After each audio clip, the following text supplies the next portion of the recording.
Anyway, there she is. Okay, one thing that can't be mistaken is her beauty. There she is. Anika just made up for it. Didn't I? Oh, you talking to me about yes, it? Yes, I was. Yeah. I said, I just made up for it. I said, one thing I can't mistake is your beauty. You mean within? And without. Oh, so it comes out. Both. Okay. Yes. All right. Everything. Okay. Yeah. Thank you. Take the whole thing. Okay, I It's like a will. meal. You gotta eat all of it. Okay. Just pick a part. Okay. Welcome to Fresh TV. Thank you. The best TV. Okay, Mr. Fresh. International Tuesdays. Yeah, so you're here in Bermuda, Yes. and I'm playing your one of the tunes from off your website. Yeah, well, actually, it's Illuminating. The album is called Illuminating. Illuminado. Yeah, I was a great composer, lyricist from Brazil. Her name is Thalita. She's composer, lyricist, pianist from Belo Horizonte in Brazil. And she was my partner of 11 years. Yeah. Wow. Yeah, I did arrangements and produced the albums and performed. And perform. Yeah. Producer, writer. Well, no, I'm not the writer. You don't write, She's the composer. But you do write. Yeah, but I'm not going to put myself in a category that Okay. if somebody's really great at it. I mean, she's the composer. She wrote the lyrics, the music, Right. and plays the piano.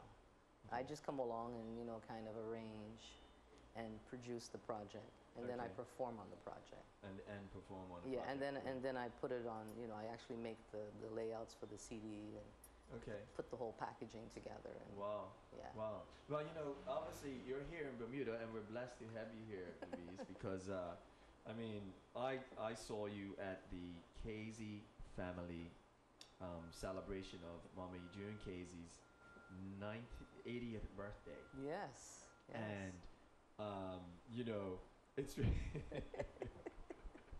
that in itself is a story, because if ever there was timing, it was sort of like they were talking about you, and in a good way, because they were introducing you, and they were saying, hey, and here is Louise. She's traveled all the way from Canada and Miami. Louise, Yeah. Yeah, actually came in from Miami okay, yesterday. came from Miami. Yeah. And so hey, she's coming to stage, and all of a sudden they introduce you and they say your name, and all of a sudden you're walking through the crowd. I just came in through the door, and I'm going, what? What's going on? I said, what? Really? I'm supposed to go on now? And I'm like dumbfounded, and the next thing I know, I'm supposed to go up on the stage. Yeah, it was. So I asked my husband, Henry, please hold my purse, because I'm like, I have to be spontaneous here. So I walked straight to the... Gracefully you did. Gracefully I did. I didn't stumble, right? No, you did gracefully, and you walked all the way up on stage. It was seamless, actually. It was like, you just gave off the purse. It was like... I was like, check this out. I was like, check this out. She just walked through the door. Now, most people wouldn't have seen it because their backs are to you, but I saw it all. Right? That's why I could see You're it. actually giving me the insight. Yeah, I didn't hear it till this morning. Yeah, because I saw it all. I heard them. They were talking about you and introducing you and saying it, and then I was like, and here she is now. And getting there was not easy, because we had to get a taxi, and the taxi didn't come, and it was but we finally made it. Oh my God! And we missed the beginning of the show, which I'm so disappointed. But I guess I'll get to see it from when you give me a copy of it. Indeed. Yes. So it was beautiful. It was like poetry in motion. Like, you walked through the door, your name's announced, then it's like the bag was handed off. It was like it was classic. And anyway, a lot of people didn't get to hear you perform what you were there to perform, and so we have that recording, and we'll play for you guys, sort of like it somewhere in the show. We'll play it for you, and it's unbelievable. And you sang "Smile," but that you didn't even really sing "Smile." Right, right. I didn't really sing it the way I would have sung it. No, you didn't. No, I didn't. I was just kind of like, because I'm not a comedian, I couldn't get into something comedic just to say. And I just didn't want to ramble and babble, because I didn't know what was said before I got on, I walked in. So I was just like, okay, smile though your heart is aching. Smile even though it's breaking. I didn't know what to do. I'm serious. I'm serious. Yeah, yeah, and it was sort of like that. It was that sort of improvisation, sort of. While I'm waiting for my music, I'm just gonna just get my vocal cords in tune. Make sure the microphone's working make well. Sure the mic is working and stuff like that. Ended up being your song. Right, ended up being my song. Well put. Well put. And you have a pretty cool joke because I know June came over to you. Yes. Tell us what happened. Tell us what happened when June, because she's gonna love this too. Tell us what happened when June came over. Mommy Casey came over to you and whispered in your ear. Because I would, like I said, I would have loved to have been the fly on the wall there, but you know exactly what happened. So tell us what happened. So I finished singing not really singing, but singing the song "Smile." But I kind of look over to the engineers to ask them, okay, are you gonna put my music on? And then I don't know what's happening, so I walk over to the side stage. Mama June comes to the side and she goes, "Your music has exploded." I said, "What?" Now the stage is empty, and I'm on the side stage bending over to listen to Mama June, and then I go to her. My music has exploded? Exploded? Okay. And that's when I went on the stage and sang "Smile." I didn't know what else to do. You didn't, well, you did it. You did it though.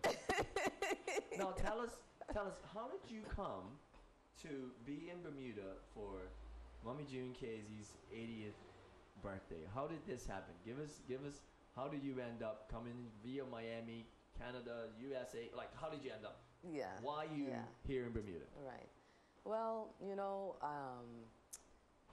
pre-high school, going into high school, Fiamma and I ended up bumping into each other like soul sisters, like in the true word, soul sisters. You know, you may not be blood, but sometimes your blood is not as deep as when you reconnect to souls. Oh boy, tell somebody to the what soul. Makes you family? What makes you the family? The soul. And we looked at each other and we instantly connected heart to heart. And we've been connected ever since. And she's always visited me, I mean, in Montreal and Miami, but what had happened, she was living with her aunt, and in Montreal, and her cousin Philip. And, excuse me, and we wanted to live together, so to speak. And so her mom flew into Montreal and met my mom and met me and gave the okay for her to live with us. And so during our early high school years, she's a singer, as we all know, and I'm a singer.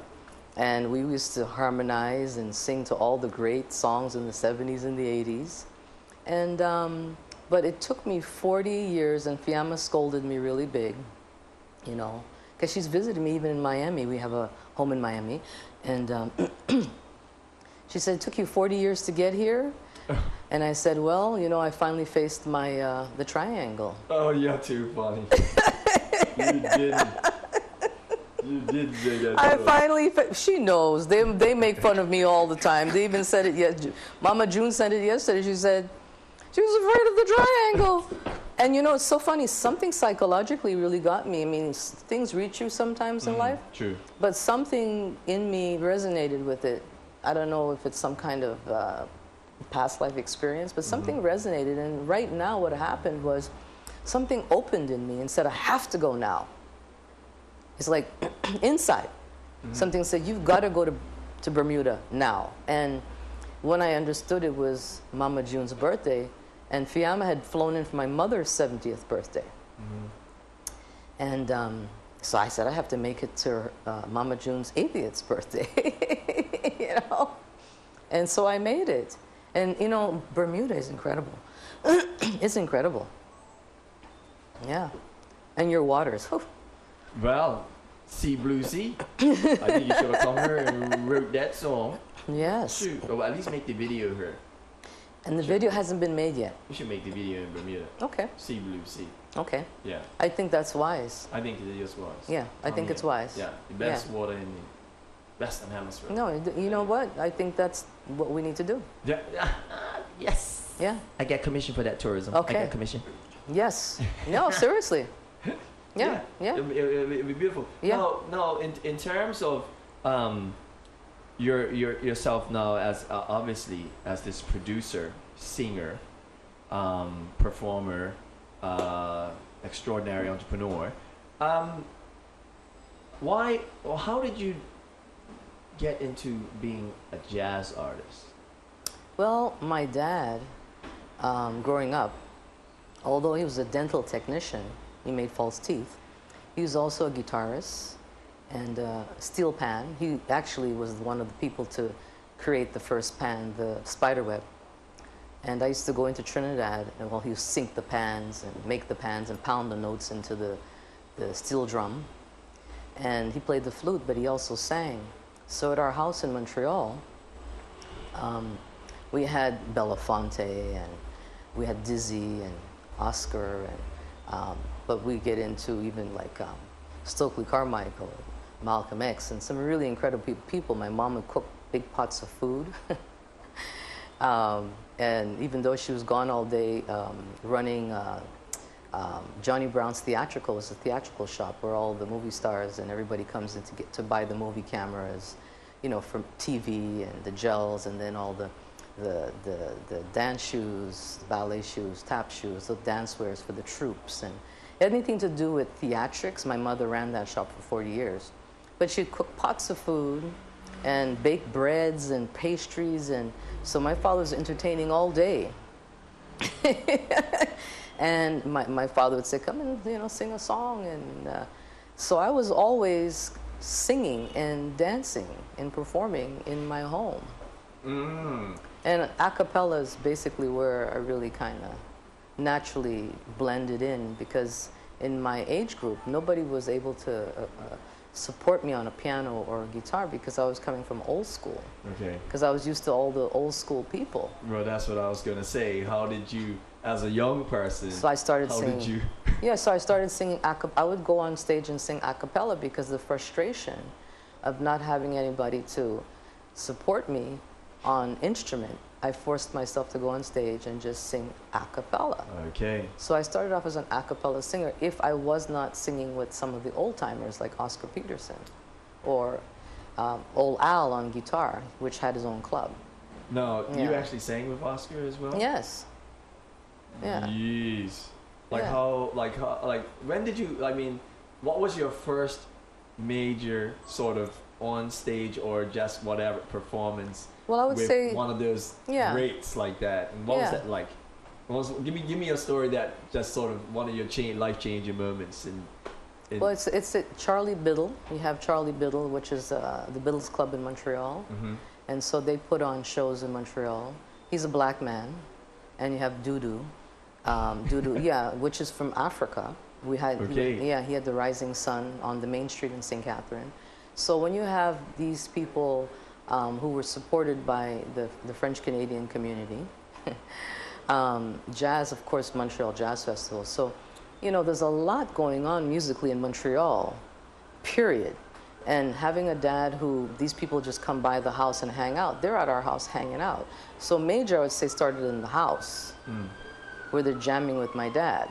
Wow. And so if I'm out and there happens to be something, I can get on up and just sit in and do a song.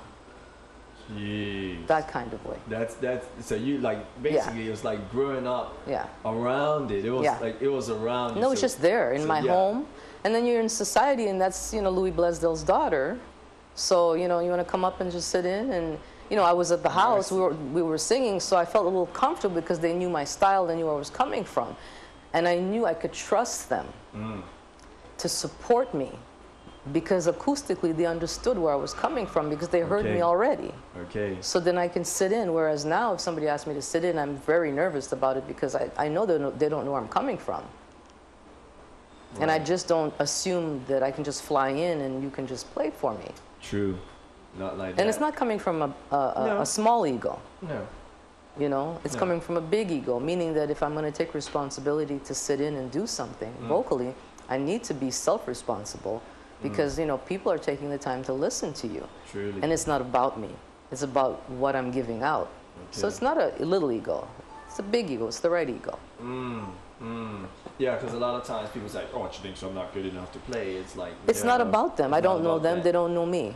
Right. Right. and they don't know where Right. I'm coming from. Right. Yeah.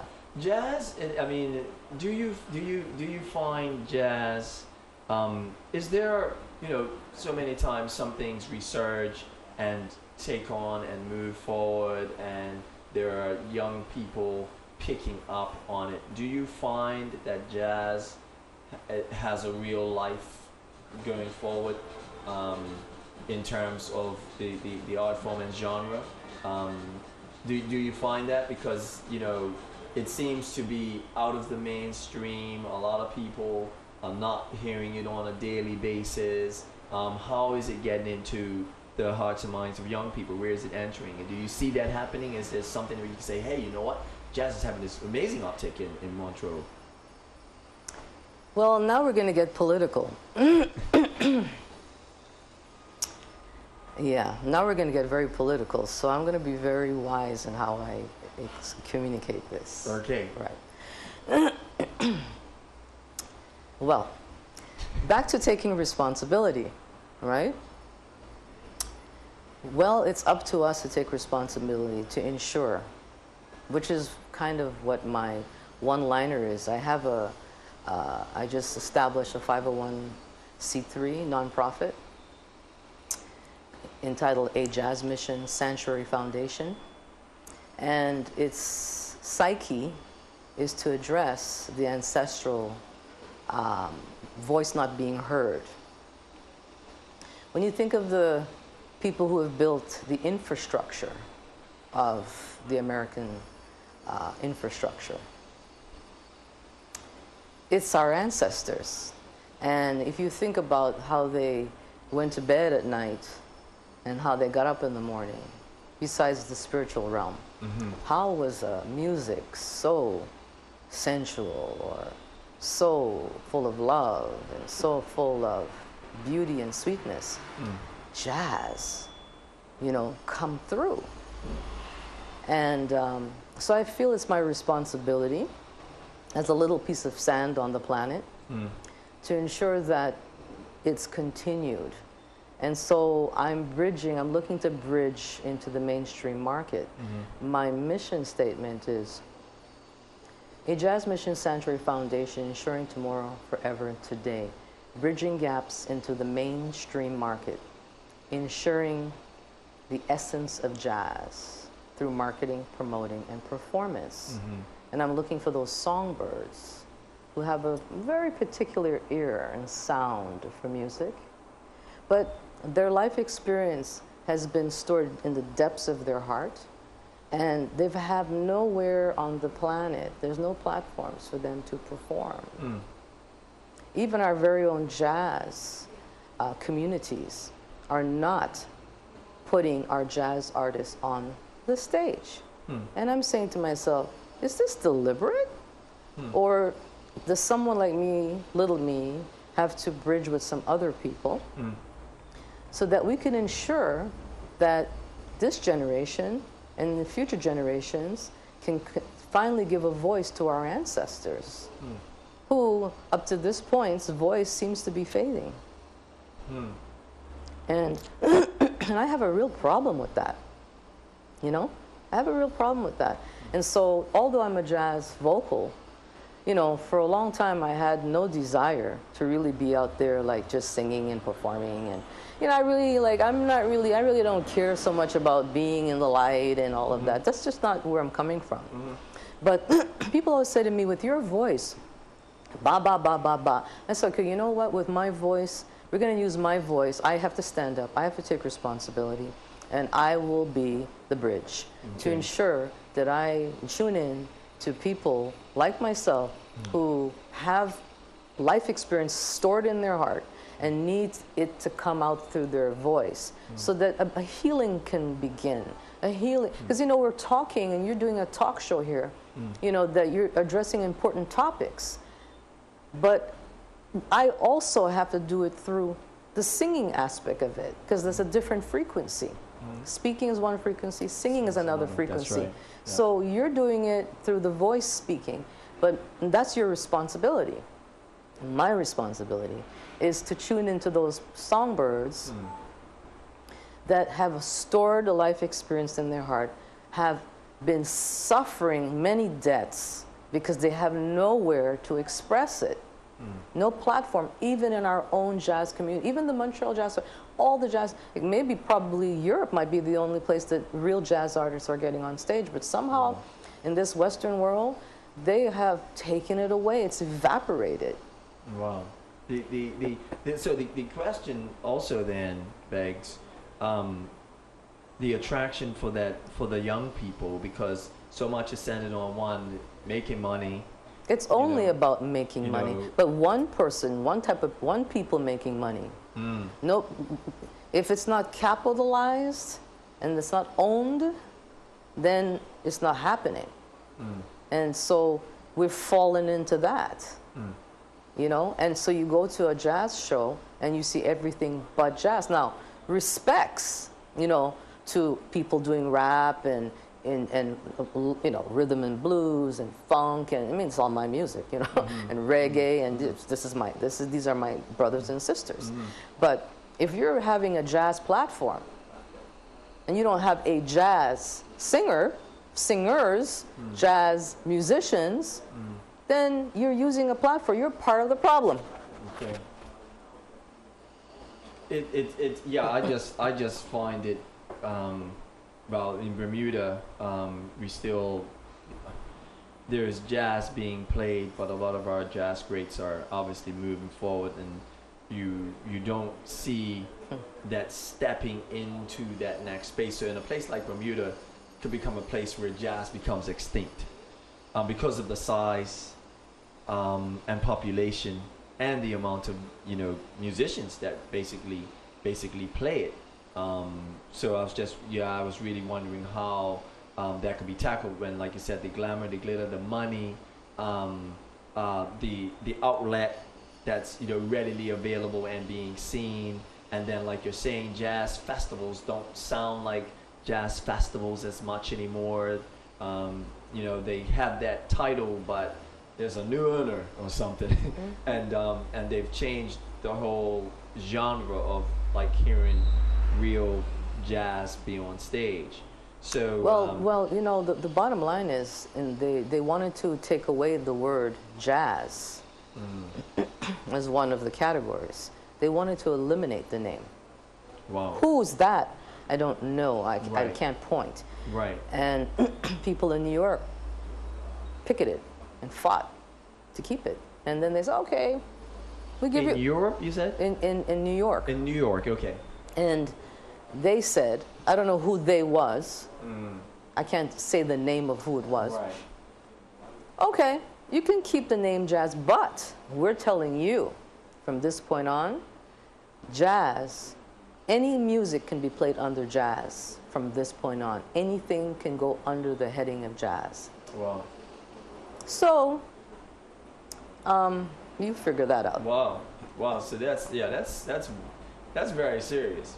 So people like, like the great, like up and coming to, we're moving into an area like, for me, like the Wynton Marsalises and people like that. You wondered why all of a sudden there was like this drop off of actually not hearing these names, that's pretty crazy. And then going back in time into the present, right? Back in time into the present, same thing is happening.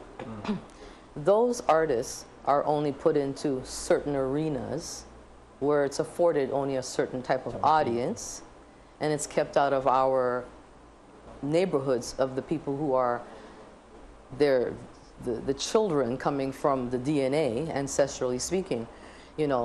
It's in their soul and heart, but they don't get exposed to it.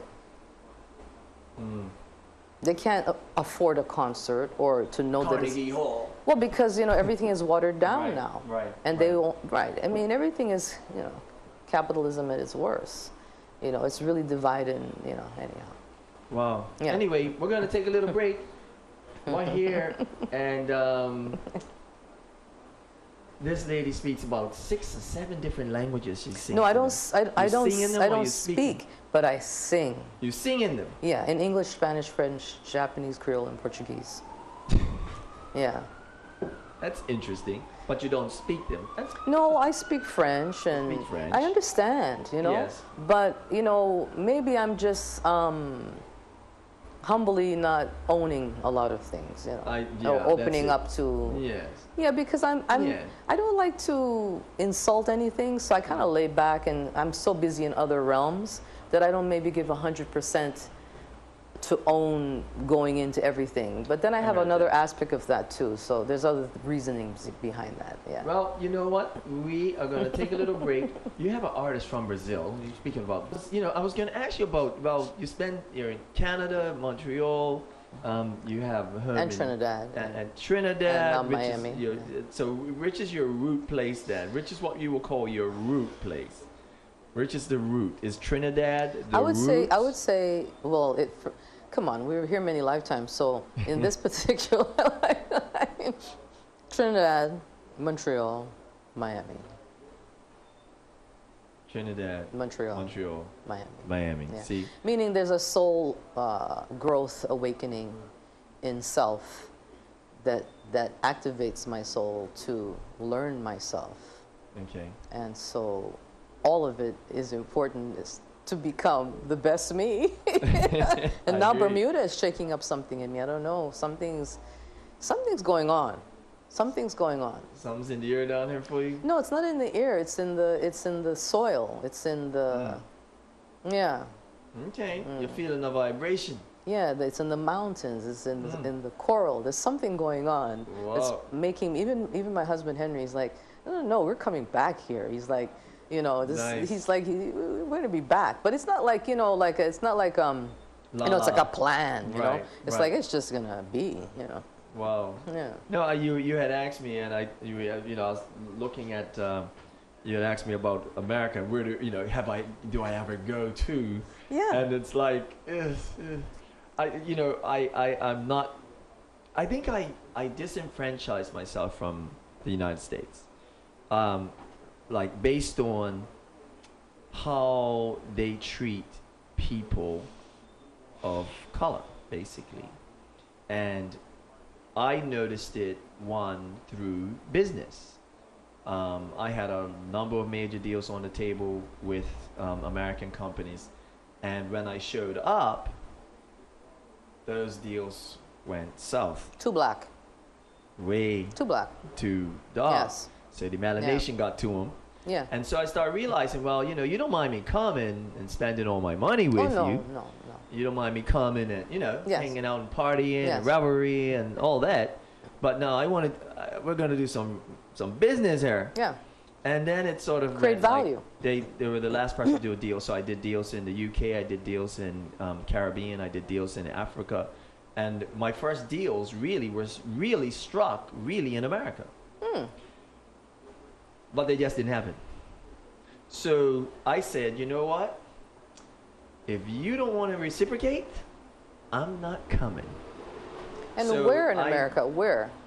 Basically, it's to do with just business. I'm in the television business. Right. So it So would the be industry of the television. industry of television. New York, LA, the big hubs of real media, and so I decided that I'm not really interested in, and I had a partner from Denmark, I had an experience with their company and watch how the Americans were treating him. They just felt they could take his product and run with our idea and just like snob their finger at us. And so it was like, you know what? Like, you guys you're really like messed up.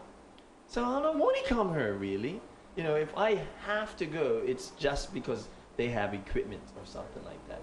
But I'm not, I wasn't as interested unless you're going to do business with me. If you're going to do business with me, cool. If you're not, then I'm pretty much, I don't have no desire. My children are not going to Disney World. They're not, no. Not on my dime. Affordable or not. That's just not me. So the Africas, the Caribbean, Canada, which I'm been enriched by. Where? Where in Canada? Basically Toronto. Toronto, yeah. Yeah, Toronto. Yeah. Because like I said, and that was through somebody like Moses Neimer, who, was a pioneer of television in Toronto and in Canada. So that's how I really even got to know Canada, because outside of that, I kind of would have no desire to really go check there. out Montreal. And then Check out Montreal too. and then I've been to Montreal because my wife and I we been to Montreal as well. And Yeah, it's a yeah, but check it's a them out cool, in the TV cool, world too. Yeah. cool city. You know what I mean? Like that sort of thing. No, Canada, I have a certain acceptance for Canada. I don't have, I have nothing bad to say about Canada. Yeah, per se. it's a beautiful I've, place. I've always had pretty decent experiences in Canada. I haven't had any real bad experiences in Canada at all. So yeah, so that's me. Now you, on the other hand, I mean, you're dealing with the world. I mean, of the three different places you've got a triangle going on yourself. That's probably good point. You got a triangle going on, and and seeing a country like America going through what it's going through now, and you being in Miami. I mean, what's your take on America and why you in America? Creating that triangle. Why are you in America? Why you picked? Your turn now. Well, that's but that's a story that I can't get into today. Really, I'm writing an autobiography, and so that's Okay. But I get to tell mine. Okay, but I'm in America. I have I through karmic experience in my life. I met my, my soul partner, my best friend, and we have a wonderful family of 3 sons. In essence, and there's a lot of growth in the sense of, I guess I have to be in America to really understand it helped me to really understand the purpose, because when you're constantly in suffering, like you just made a very important point with your experience to do business in America.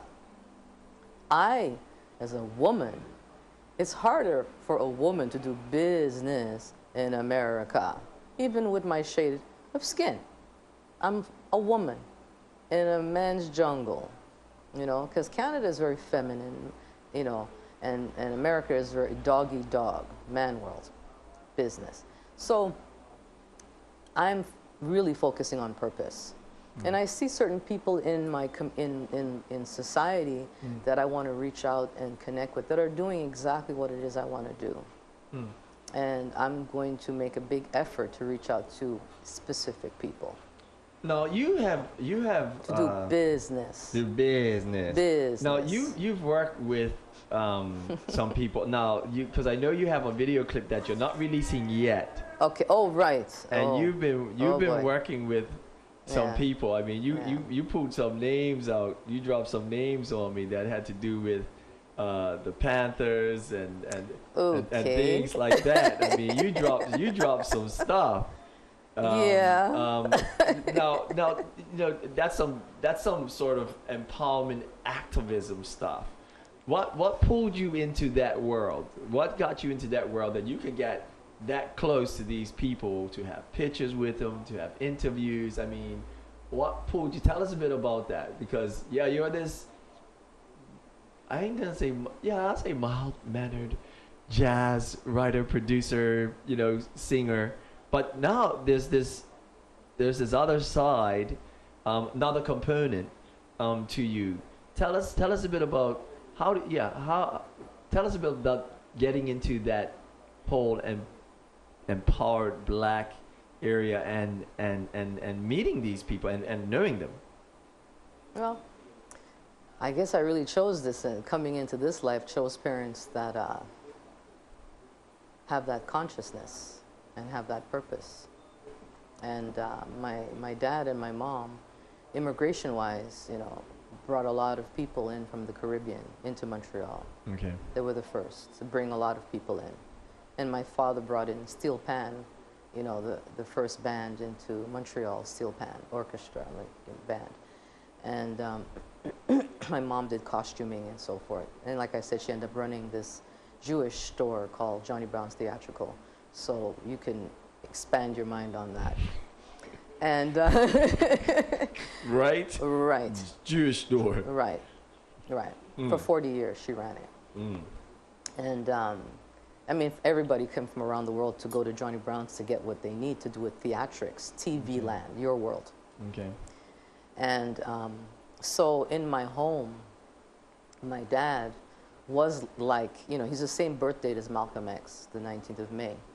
And so, you know, they were at my home, you know, and my father was very effective, you know, behind the scenes in bringing in the first calypsonians and jazz reggae artists, as well as even in the early days of the Beatles.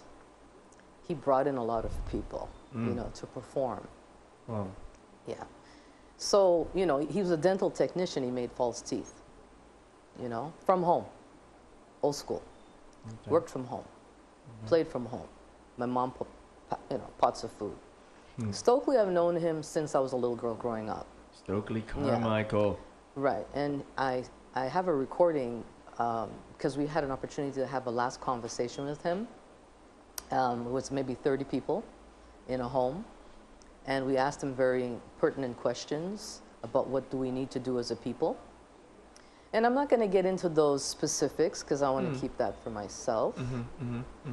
And I sang Smile for him.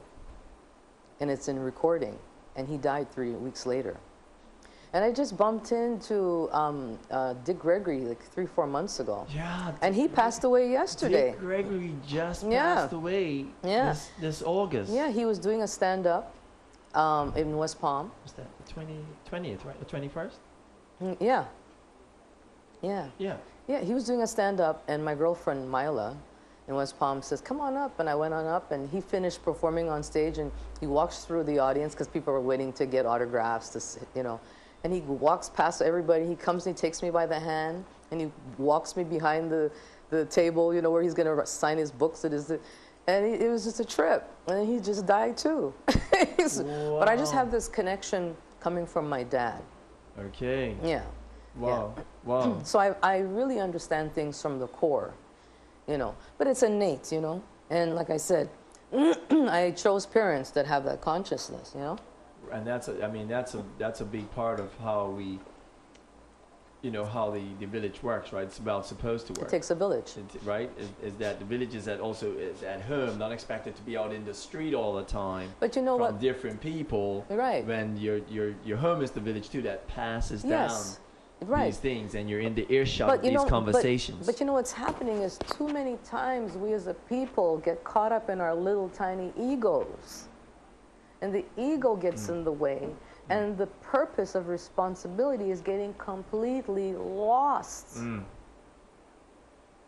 so everybody's arguing for position or for look at me or me. What starts to happen is nothing. Nothing's happening. Because nobody is really wanting to take responsibility to do the work of responsibility, to respect what our ancestors have provided for us by what are we going to do now, ensuring tomorrow, forever, today, present, into future. What are we going to do? And how are we going to bridge those gaps into the mainstream market and take it to the next level? What do you see? Like, you know what? I see Kevin Hart. Okay. He's taking things to the next level. Here's a young black man, you know, dark skin, right? Dark skin. Beautiful heart. I see his heart. Beautiful soul. And he is doing what he loves to do. And he's empowering other people who want to do exactly what he's doing. And he's taking them to the next level and provided a show where he's taking them to the next level. But, I mean, like it's not all about him. It's not all about me. I'm the comedian. No, he's like, no. This is my dream, but I know you're my friend, and there's other people out there. That's their dream, and he's done something about it. He actually created a show called The Next Level, and he's putting these comedians onto the next level. He's done some. He's taken responsibility. His little ego is not there. His big ego has happened to affect a dynamic ensuring tomorrow, forever today. My line for my company. And I look at his heart and I go, beautiful, Kevin. Wow. Wow. And it's interesting that when you look at it, and you know, some people might differ from this, but it seems as if the opportunity for the Kevin Harts, especially at a BET level, comes after, you know, the Bob Johnson is out of BET. It's now a Viacom company owned by the big Jewish conglomerates of media. Yes. And these opportunities are being made. Yeah. It's almost this weird oxymoron in a sense. It's you know, it's weird that the basis of his real catapulting and being able to do and is that the trend that must happen. You know, it's really interesting, right? Because without white wealth, are we gonna have those opportunities to really be able to do for self in a sense? No, it's not in a sense. It's the sense. The sense is the purpose, right? It's the essence. And what is the what, you know, we're here for a little while on this planet, in this body, in this name, and we're here for a little while. What is our responsibility? Is it really just about ourselves? No. I mean, what I want to do is not about me. I mean, granted, I have no choice but to stand up and courageously speak up and have to sing too, I guess. I have to do that. People don't believe that. A lot of times, most people don't believe it when when they heard it. It's almost like you got to be careful when you say it's not about me, because it's become like, you know, it's a cliche. You walk into a room, it's like, oh, it's not about me. But it really is not about it. That's the reality. You know, everything we do in essence is really not about us. It's always about how can we affect the future generations. How can we educate? How can we create a platform? How can we give platforms? What can we do to ensure tomorrow, forever, today? You know, together, how do we bridge it? This PBS is wonderful, but we need mainstream. Jazz has to go mainstream. And with very little, I mean, I know there's only a few Afro-American, Black American radio stations, like Stevie Wonder owns, I think, 7 or 6 or so radio stations, right? Educate me, I don't know them all. He owns a couple. I know he owns about 6. He's like, seems like, and I think the initial stages of Radio 1 or TV 1 or something like that were also Black owned. I think they've been taken over. But his definitely sticks out, and then everybody else is just compartmentalized. So there's no national view component, right? Frequency, right? Of communication into the mainstream, right? For Black. We can't achieve nothing if we're not mainstream. Like that. Yeah. Like that. Yeah. And so you can't go the next level without mainstream. Yeah. Yeah. It's very difficult. It's not difficult. It's impossible. It really is. On a fundamental essence of it, you cannot affect tomorrow today if you can't get into the mainstream market. And this is pertinent to our culture, to respecting our ancestors. It's pertinent, you know, to take responsibility to ensure that happens. For a healing. You see, we may not want to get into real dialogue and speak a whole lot in America about 400 years ago, 475 years ago, whatever. It's okay. We don't have to. Because the frequency that will begin that change to heal is sound, music. So it's time for the ancestors' voices through sound of jazz to now take its place in the mainstream market, so that we don't really have to talk too much when we're doing some healing through the voice of sound, singing, and reaching those people who have stories stuck in their hearts that we need to hear that tone. We need to hear that sound. That when you hear it, you're like, whoa, my soul is feeling like it knows what you're saying. Even in the lyric, you don't comprehend. But the sound through the lyric resonates in the soul and a healing begins. Jazz. Do your children, like, how old are they now? I think you really, okay. How old are they now? How old are your children? Okay. How old are your children now? Well, I have 3 sons. 3 sons. My 3 sons, okay. My 3 sons. So I have one that's 37, 38. Okay. I have one that's 30. I have one that's 29. Are any of them musicians and play jazz? Well, I would always think my youngest one, he knows all my songs, and he can sing them all by heart. But none of them are really doing, one is my eldest, Akili, he's a master electrician, and my second one is a specialist in aviation, and the third one went to Olympic levels of gymnastics, and is a businessman. Yeah. Okay. Yeah. Okay. His friend made the silver medal last time and the bronze, but he had an injury while qualifying. And how do they see mom around the table in terms of the discussing of this responsibility, the jazz is the way. Like, Actually, how did they see mom? Like what? Tell me, come on, tell me how they see mom. You ask my husband that question. Mom, mom is this jazz thing. Come on, like how do they see that? Like have they embraced the movement of the responsibility thing, and have they done that? Do you feel that that's been imparted in such a way where you see it being carried on by your own children?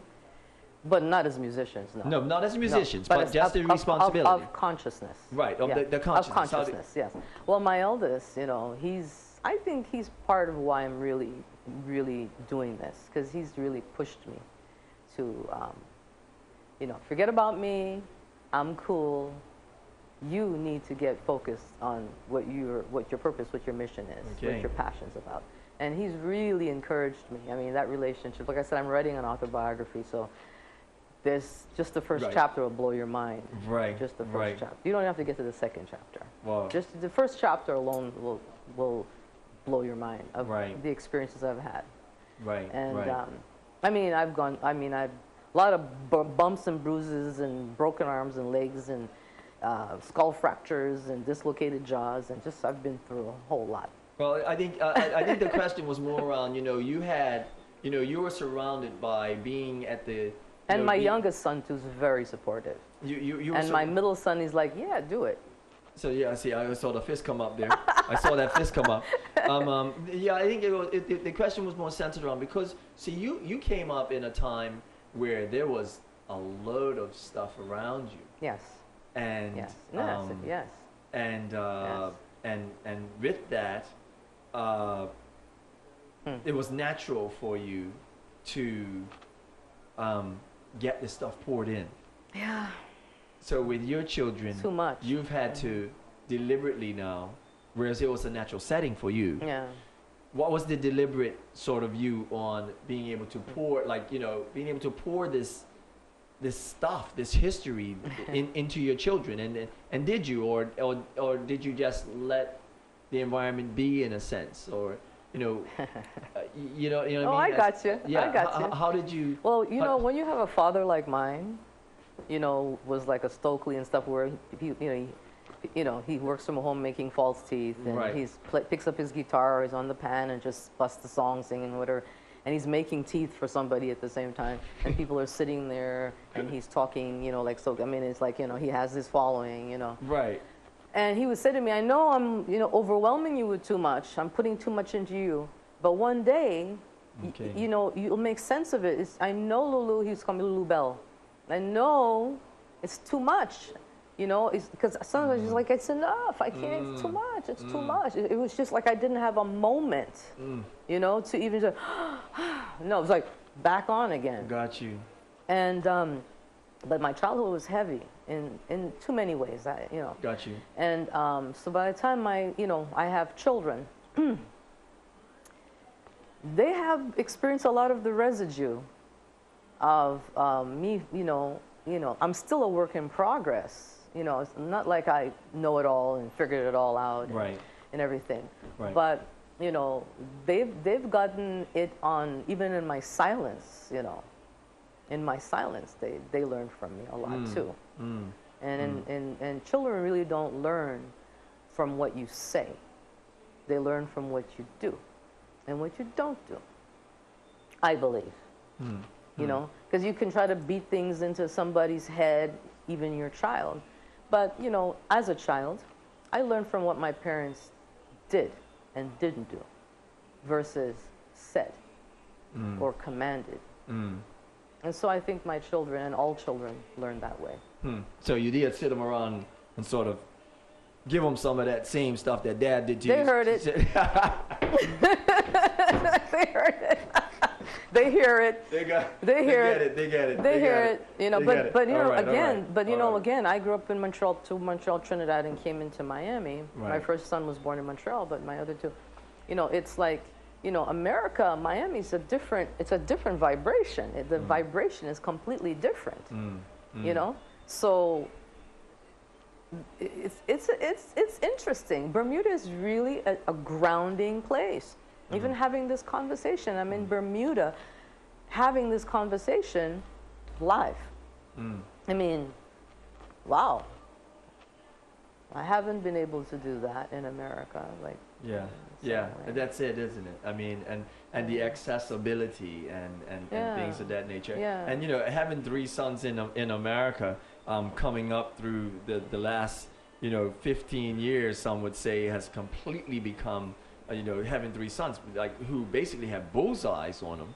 Yeah. Did you ever feel that as well? Did you ever sort of like have this real moment or have that real moment No, we've had tons of concern about the safety of your 3 sons? Well, we've experienced the American experience, so yes, definitely. Wow. Yeah. Wow. Yeah, they all have.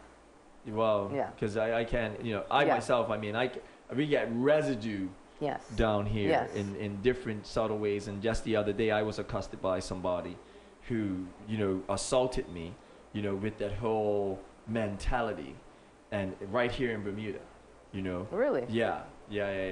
Really? So very interesting, But I've gone through, that's another point of view that should be brought up, is that, we have different shades and tones of skin, coming from Africa. Mm-hmm. The media shows only one tone of skin as African. But we're all coming from Africa. All the tribes are coming out of Africa, right? We're all African, right? And as my tone complexion woman, right, mixed, with African, coming from Mombasa, mother, my father's side, and my mom, from Bombay, they call it Mumbai, Hindu. Then I have Chinese from my father, and then I have the Moors. Ooh boy. Ooh boy. So my blood is kind of understanding people pretty well. I have all the white bloods and the Hispanics. Because I have Cuban in me, and Venezuelan and Spain. Those parts of right. And then I have of course the Irish and the English. Because my grandfather, my great grandfather looks like Bob Barker. The late Bob Barker. So I have all the bloods. I'm a product of World War I and World War II. So do I see what's going on? My blood says I see it. Because I recognize that it's in the blood. Oh. So back to my main point. So being a woman of this tone, you think, okay, you're light skinned, you get more opportunities. Not true. That works against you too. Because, the whole mentality was, the lighter you get through. They let you know that, well, yeah, you still black and you don't get through. You don't get treated any more special. That's my experience, though. I don't know about other people's experience. And then from my own family members or brothers and sisters that are different, darker tones to me, and it's a change. There is a change on the planet where we're not experiencing, but I didn't get accepted by them either. Oh no, yeah. And in my family, my son is dark, and then the middle one is like almost white skin, like my mom. And then the last one is my complexion. So, that's Africa. We have all the tones in one family. Yes. But yes. I don't get any special treatment because I'm a lighter toned skin. And growing up in Montreal, the whole school, I was the only little brown skin in the whole school. I grew up with Jews and Italians and Greeks, some Chinese and some Africans. Africans came in, man in his world. It's a different time. But when I was going to school, I was the only black kid in the school. Wow. Period. Wow. That's, I mean, just hearing you even speak about that in terms of complexions and even, once again, within families and stuff like that, because that's what it also created, right? It created that sort of... That's what, they created that divide. That divide to keep the family divided. Yeah. Because it was the family was developed out of that color situation, and then... Your own mother discredited you. Well, grandmas didn't, grandmas treated you better than they treated me. Wow. In Bermuda, there's loads of stories where the grandma, the light-skinned child, basically got given candy or the ice cream, and the darker children were like, no, you can't have none. And this is a real situation about Bermuda families that a lot of people haven't dealt with either. Wow. That scarred and have changed the dynamics of why some of the children and families are estranged, why they are apart, because there are real stories about the light-skinned child, the light of the skin, getting privilege, even within the melanated community. So to hear you speak about it, but I get treated like, do you think because you're light skinned you're going to get treated better? I've had that experience. Well, I'm just saying, it's amazing. But a lot of places, even in the Caribbean, you'll find you go to a place like Jamaica, and most of the people on the front line of anything are not dark like me. They wouldn't be. Hotels, you have your complexion. Yes. And up. The face and of. It's the face of service, right? In the places like, you're too dark to be in this nice place. But you could be in the back. You could be the mechanic guy. You could be the ground behind guy. the scene. But you are not got the face of presentation to the outside world who's coming in. But still dominant even today. I want to bring that into jazz. Let's bring that back to the jazz conversation. Black American, jazz comes from America, from our ancestors, right? If you think about that, they could perform in Europe, anywhere else in the world, but they have to go through the kitchen. Can't walk through the front door to perform to an all-white audience because our own people can't afford to sit in that audience.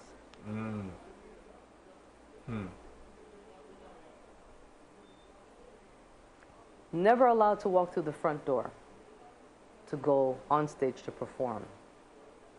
You have to walk through the kitchen, through the back, the alley to get onto the stage to perform to an all-white audience. What's that about? So, you asked the question earlier, how do the generations? Well, we're on a different time now. It's a different time we're in now. And it's time to be able to walk through the front door in the land, that we have wonderful rock and roll. We have country and western, that came out of America. We have jazz. And those other two genres are doing wonderful. What about jazz? What about jazz? We're gonna get we'll take a final little break there. I was looking for some of the other music. I can't find it to play it on here. Oh, there's jazz. I think that's the whole part now about just making stuff sexy enough to get one. Yeah, what's sexy about? Making stuff sexy enough for people. Because at the end of the day, one of the things you got to do is you have to attract youth. Yeah, but and so without attracting youth. Why?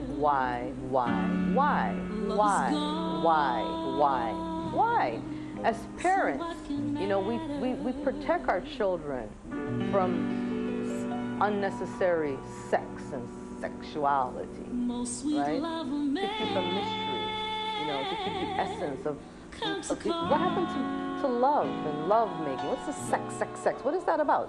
Sex. What is this? We're animals? Are we just a bunch of animals on the planet? What happened to love and making love? That's disappeared.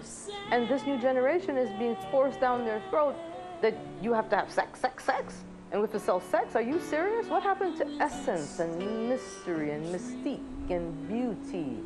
You know? And come on, come on. Especially if you're raising girls. What, you're going to preach to your kids, to your girl children, walk out half naked? Because that's how you're going to be accepted? Are you kidding me? So they're raping our generation with nonsense. And hopefully these children are listening to their parents. Because, you know, basically they want to raise our children. They want to take that responsibility out of our hands. Well, the media has played a huge role. Hollywood is irresponsible. Is just Hollywood, playing whatever they want. Hollywood is irresponsible. Because I'm kind of tired of every movie being about killing and shooting. And seriously, and sex. There's too many good black stories to be told that can substitute all of that. Let's get real. You know, maybe they've said enough of some other stories, but all this killing and shooting, and then they're wondering, why is it happening on the streets? Everybody's trying to be imitating what's on Hollywood's cinema. And everybody, the next movie is Hitman. I'm not putting it down, you know. But what, so people, the boys in our society, what, have to become hitmen to be accepted or to be cool or to be part of the in. So now you have to be, you know, personify being a hitman to be part of fame. I mean, Hollywood needs to be a little bit more responsible, you know, seriously. There's a lack of responsibility, and I'm gonna put it out there, you know. I'm so tired of every other movie just shooting and killing, and it's the same old thing. And basically, they're teaching society that game, you know, to do wrong or to be a police officer. So you only have 2 points. Where's the middle ground? And that's what's being lost, that middle way, you know. We need the middle way to come back. And that's the essence of who we are as people. We're not robots. We have essence, and the essence comes through the middle. It's not this side or that side. It's central. And that's evaporating with the way the media, the hunger and the greed and anger and stupidity that's happening, and the irresponsibility. I'm just, you know, there's just a weird reality if we have to have more media that views us for who we are differently. But we're the same. But we're well, we eat, sleep, and shit the same way. You know. Yes. That's where we're the same. Yes. We have blood. Yes. Same. However. Yeah. However, the part that most people are not focused on is that 0.5% culture piece. Yeah. Well, it's about culture. Right, and that culture is money in the world. It's all about money and illusion. Right? And illusion. So that's the piece that doesn't exist. That's the piece where it seems as if, that's the piece, basically, right? Where the difference really lies, and that we don't have as much, say, exposure, into to then mainstream. Right, to embed it. Mainstream. You know what I mean? We don't have that much there. So no, we can't say we don't have. That's what we need to ensure today for tomorrow. Yeah. Well, we have to. Well, that's our responsibility. We have to try to get to it. I don't know. But what you're doing is taking that responsibility. What I'm doing is taking that responsibility. And so we're it starts connected. With interconnected and interrelated. Right. We are interconnected and interrelated, period. Yeah. And we got to look for, what's the essence of that and bridge that. And bridge that. Purpose. That's what we have to do. Bridge into essence and creativity. Not for just ourselves, but we must think of others. We must think of others. And, we must move on because I have to move on. You have to move on. And this being our first meeting, obviously, it's Yes. been great and Yes. fantastic and Yes. called into divine providence Definitely. that we were to meet Yes, yes. and speak. Yes. And you know, it's a blessing once again to meet you and your husband. Yes. And with such a giving spirit to share, and I gotta hold back. and know what you gotta hold back. I know. It's like I usually get those moments where it's like, oh, I'm gonna just tell you, on fresh. But you know, you like you said, you got your purpose, you got your vision, and we look forward to your biography and Yes. Yes. you know, and sharing and seeing this Yes. this journey. And Yes. I hope to see this video clip, you know, soon, that you have with Stokely, Carmichael as well. Yeah. And hopefully, like I said, hopefully you when the next time you come through, maybe we shoot that video. in I Bermuda, like that idea.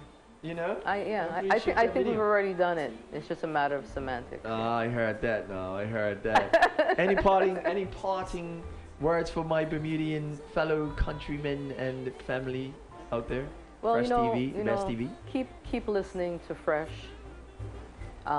because you're going to hear something that resonates in your heart and your soul at some point that's going to be necessary for your present day, day-to-day life, that you might be able to talk to somebody about that they needed in that moment in time. Yeah. That's something I can, you know, because just by the way we met, the way we zoned in, I can say that honestly, you know. Give thanks. Yeah. And from me, please stay true to yourself, not to others. There you go. Stay true to yourself, not to others. Anyway. Because automatically, if you're true to yourself, you're true to others. Oh boy. What a beautiful spirit right there. Beautiful person. And we're going to leave with the last song. The last song you performed for us is, what was the song you did? Which you mean? Last night. Yesterday? Last Yes. night? The one that we recorded. Oh, I Wish You Love. I Wish You Love. I mean, you know, it. you know, it's great to have money and you know, and all, and you know, but love. I wish Most you love. important. I Wish You Love. Yeah, I wish. So you we'll love. leave you with I Wish You Love.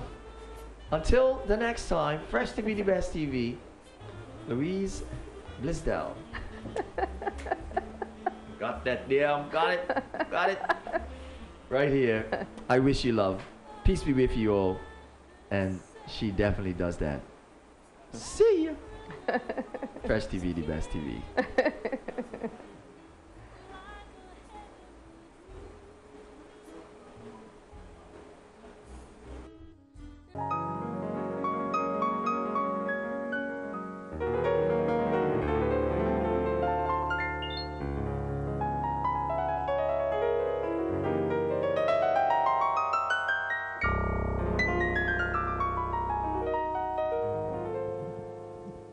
I wish you bluebirds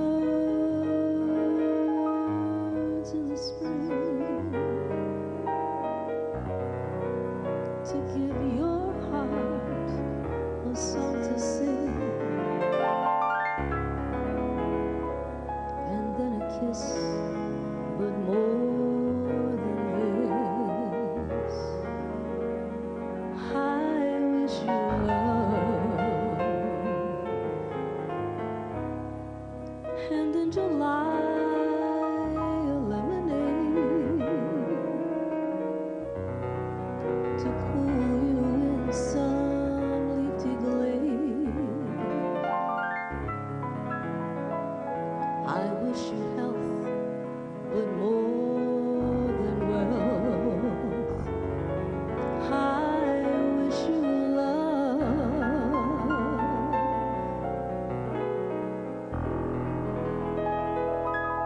My breaking heart, and I agree that you and I could never be. So, with my best, my very best, I set you free.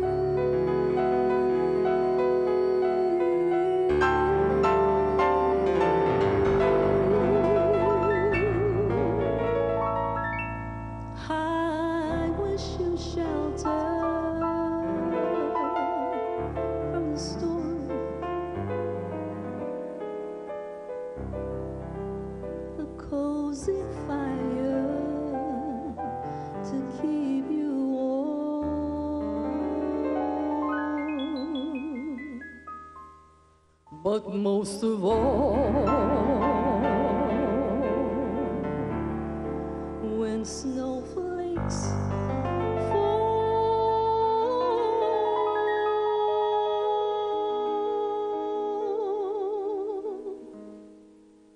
I wish you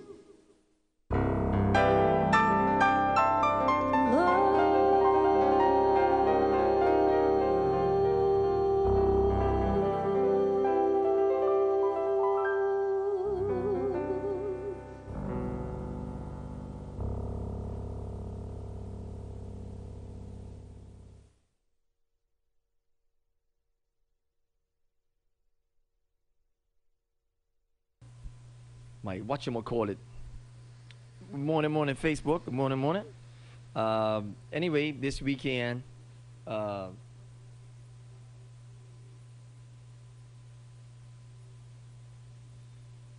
see if that comes up. There we go. Something's happening. Oh boy. Okay. So this weekend, right? This past weekend, last week, what was it, Thursday? Some guys try to rob some tourists, and they robbed some tourists, so like from Bed-Stuy or something like that, like Crown Heights. You know, I don't know who decides to pick on some people from Crown Heights, but somebody better tell them, like, look, do not pick on a tourist from Crown Heights. It just ain't gonna work, okay? Just ask about Brooklyn. Anyway, so so now it turns out that the young men are got intensive care and in critical condition, and eye socket was broken, cheek burn, skull, lungs punctured, blood out the ears, and God wished that no man should fall. Even in your wrongdoing, yes, while there is a penance to pay, we don't want people to be completely destroyed by it, right? We want them to learn a lesson. Now, that's where it gets tricky, How do you measure the lesson? And a lot of times, I think we want to be able to control the way how the lessons play it out, but to be honest, it's not as easy as putting a measure to what the punishment is, right? In your home, that's when you're a child. That's when you actually have the ability to be an adult over a child, be responsible enough, and you think and you know that a child hasn't learned all the things that it needs to learn. So you measure the response. So, i.e., it breaks a glass while washing the dishes. Well, it could be a bit more careful, but you know what? They don't realize how slippery soap can be and so on and so forth because they're learning all this, right? Glass slips out of the hand, you break a glass. How many of us haven't broke a glass? Mom's a bit vexed, goes in the fridge. At my time, it used to be the ones from Esso, you usually have the tiger on them. I don't know about you. Don't say nothing, Nina Simone. Don't say nothing. Got the Nina Simone in the house, burning spray in the house right there. Don't say nothing. There's you who remember those glasses. You used to get glasses with peanut butter in them and everything else. You can come on set. Come on and join us. You're here now. And come on set. My Nina Simone saying, Angela Young. Those of you who don't know. There she is. Anyway, I got my Facebook. And of course, she's on set now. Is that mic okay for you right there? I don't know. Let me see. Go ahead. Hello. Good morning. Yeah. Good morning. You project anyway, so. Okay, cool. Go ahead. All right. Good morning, all. Oh, there we go. There we go. Nice. There we go. I just tried that today. Okay. Get a little setup for the mic. Cool. Anyway, so I'm just talking about the measures of how we would like to play out discipline and then what the consequences are. And this morning on Facebook, somebody said, it was my DJ Dunny, and he talked about, do we teach consequences in school? And everybody laughed because, it's one of those things where, you learn about consequence when you hope you learn about consequence when you grow up. It's the generation. Right? Depends which generation you're born in. Depends on which generation Yes. you're born in. Because we had the Claudines and the Honoritas. Oh boy. And this is Sister Harvey from Oh, St. boy. Paul's AME Church. Depends which generation you came in. Wow. It was the village. Well, that's why the joke, I guess, was even funnier because I guess people don't believe that these guys knew about consequences. And so the measure has become a part of the question. People have gone too far. And I think that people would like to be able to measure what their licks should have been. And it's very interesting because how do you measure what your licks should have been in the context of a robbery? Yeah. Yeah. You know, Yeah. I don't know how people want you to be able to measure that, right? In the fact that somebody has invaded your space, touched your personal, right? Not just your body, but your items that you work hard for, right? And then try to run off with it. Yeah. It's nighttime. It's dark. Foreign land. Foreign land. That's big. Right? Foreign land, and somebody, you know, and it's not like you. Let's put it like this: it's not not like you were a Tibetan monk, you know, unused to the fact that somebody could rob you, and it's not like the ships have been forewarned. See, Yeah. that's another thing. Like, you know, I don't think that people don't believe like, oh, the tourists didn't know that they could possibly get robbed. Look. You might be able to tell that to some tourists from Idaho. They're like, oh, well, Bermuda's just this great old place, honey. Let's just, you know. And they heard, you know, on the ship, the captain concierge tell them, look, be careful. You know, they do have purse snatches and they do have so and so. And they go out about the land, La La Land, maybe. But you tell that to a black tourist from Brooklyn? I'm sorry. It's about to pop off. Chi-town. I mean, anything. I mean, hey. Come on now. You tell that they're going to have their antennas up. Yes. But they be like, okay. It's an open invitation. Some things could pop off like this. So let me slip back into at nighttime or whatever, I'm going into my Brooklyn mud. Yeah. Right? Yeah. And these tourists whoop these young boys' backsides. Yeah. They really did. And now I've seen, you know, on Facebook where they do have some sympathizers. And apparently there are a huge amount of sympathizers as opposed to the people who believe that, you know, their good cocktail was well deserved and the tourists should walk free. Now, while, you know, I've seen the clip, I will not show the clip because I do not really do stuff like that. It's no need to show such carnage, to be quite honest. I mean, these guys walloped these young men. I mean, when I tell you they beat them, they beat them. I've never seen the video. You never saw the video? I don't need to see the video. And you don't need to see it. No, Honestly, I don't pass it along. I don't do that stuff. But I will say this. They bossed that tail, right? And when I tell you but in the end, you know, even one of the boys still said, I ain't going out like this anyway. What time that boat leaves? you just got a boss tail like that, and they're brazen. You still, Yeah. you know. I asked a young person. I said to a young person too. I said, you know what? I said, tell me something. After these guys have taken such a serious beating like that, do you think they'll do it again? And the young person didn't hesitate and said, yeah. Yeah, of course. Yeah, they would. They're just going to do it again, Angela. Yeah, they would. Unbelievable. Yeah. You know, like me, I'm thinking, that's the end of my ganghood days. You know, like, look, Lord, thank you for letting me live to see this one. I am never going to snatch a purse or chain again. But that's what I was saying, Elmore. It's the generation. It's how we were raised. There's some principles that have been lacked off, and people have pulled back, and so what we're seeing is the consequences. You know, we're reaping what we sow, whether we want to admit to it or not. Yeah, absolutely. Yeah, I guess it is a matter of generation, because I can't see why you would survive a beating like that, and yeah, you're just gonna not change.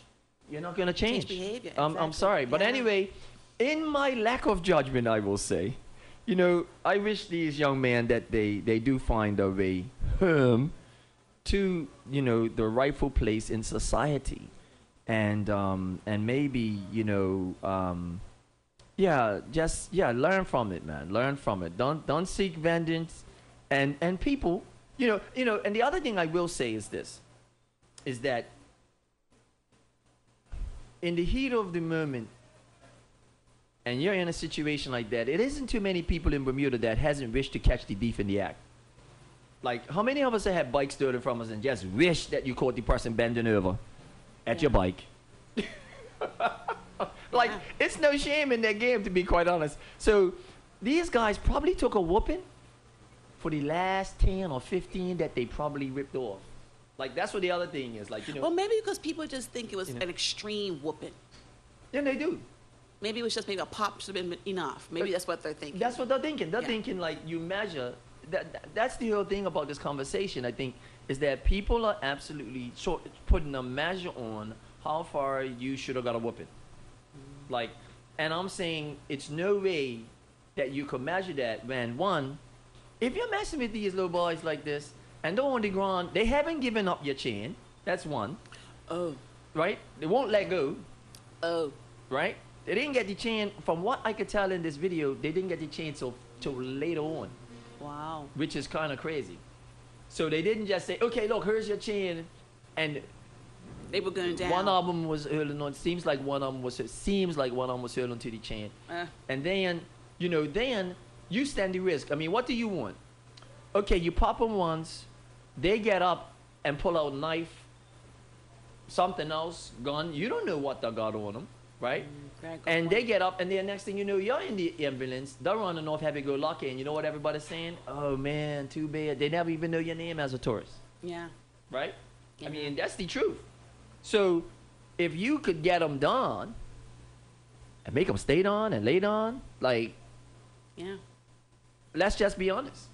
Which would you rather? Them get up and seek bloody vengeance on you, as opposed to you sending them so that they don't get up? I mean, yeah, self-defense. It's self-defense. It's self-defense. At the end of the day, you know what? And you know that came on as a record. It came on like, what is self-defense? Well, it's self-defense beating somebody into submission. It's self-defense beating somebody into submission. You know, I could probably say yes, because you're in a dark space. People were already attacking you. Yeah. They already assaulted your body and your personal belongings. And then you make them lay down and stay down. No, wait till the cops get hurt. Ain't no question about if you're gonna wait. I'm saying, you know, it's tough. It's tough, people. But we don't want vigilante. No, we don't want that. But you know, it's this thing now called voluntary. It's a social thing. And not dissonance, but it has to do with, you know, making a right thinking person be in a wrong frame. Mm-hmm. Like how good people are being forced into bad things, mm-hmm. having to activate a bad attitude. Mm-hmm. You know, mm-hmm. and it's this, and being provoked. Yeah, and it be provoked, and you know, so good people are being provoked into these situations that they, you know, that they voluntarily do something bad, voluntarily. Yeah. And it's a situation that we have to look at, because you never know. Just like Carlton and the bartender, just like the club owner. See, a bar owner is forced into a bad situation, has to activate, lay down. Yeah. You see, this is the second one. We're not just looking at, you know, we're looking at a mother who hit a child with a baseball bat, killed him, right? Yeah. See, remember these good people, regular everyday working people, pulled into these bad situations. Mm-hmm. You know, it's something to think about, and something that you have to.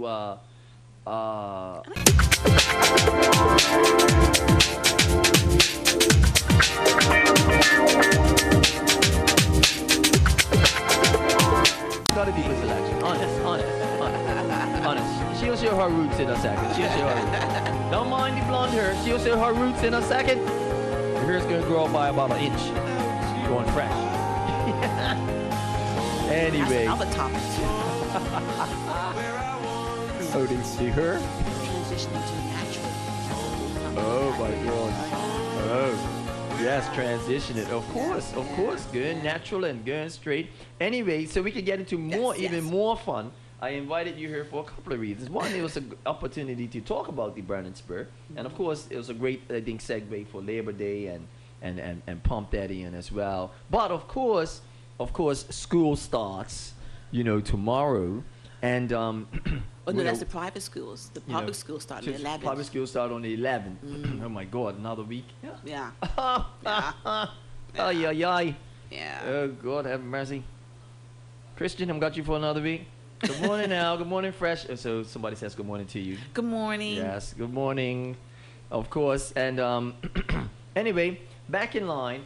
Of course, work rallies. Team up to clean up. Oh, what a hook. What a See, hook. that's that advertising side of you, that marketing coming in.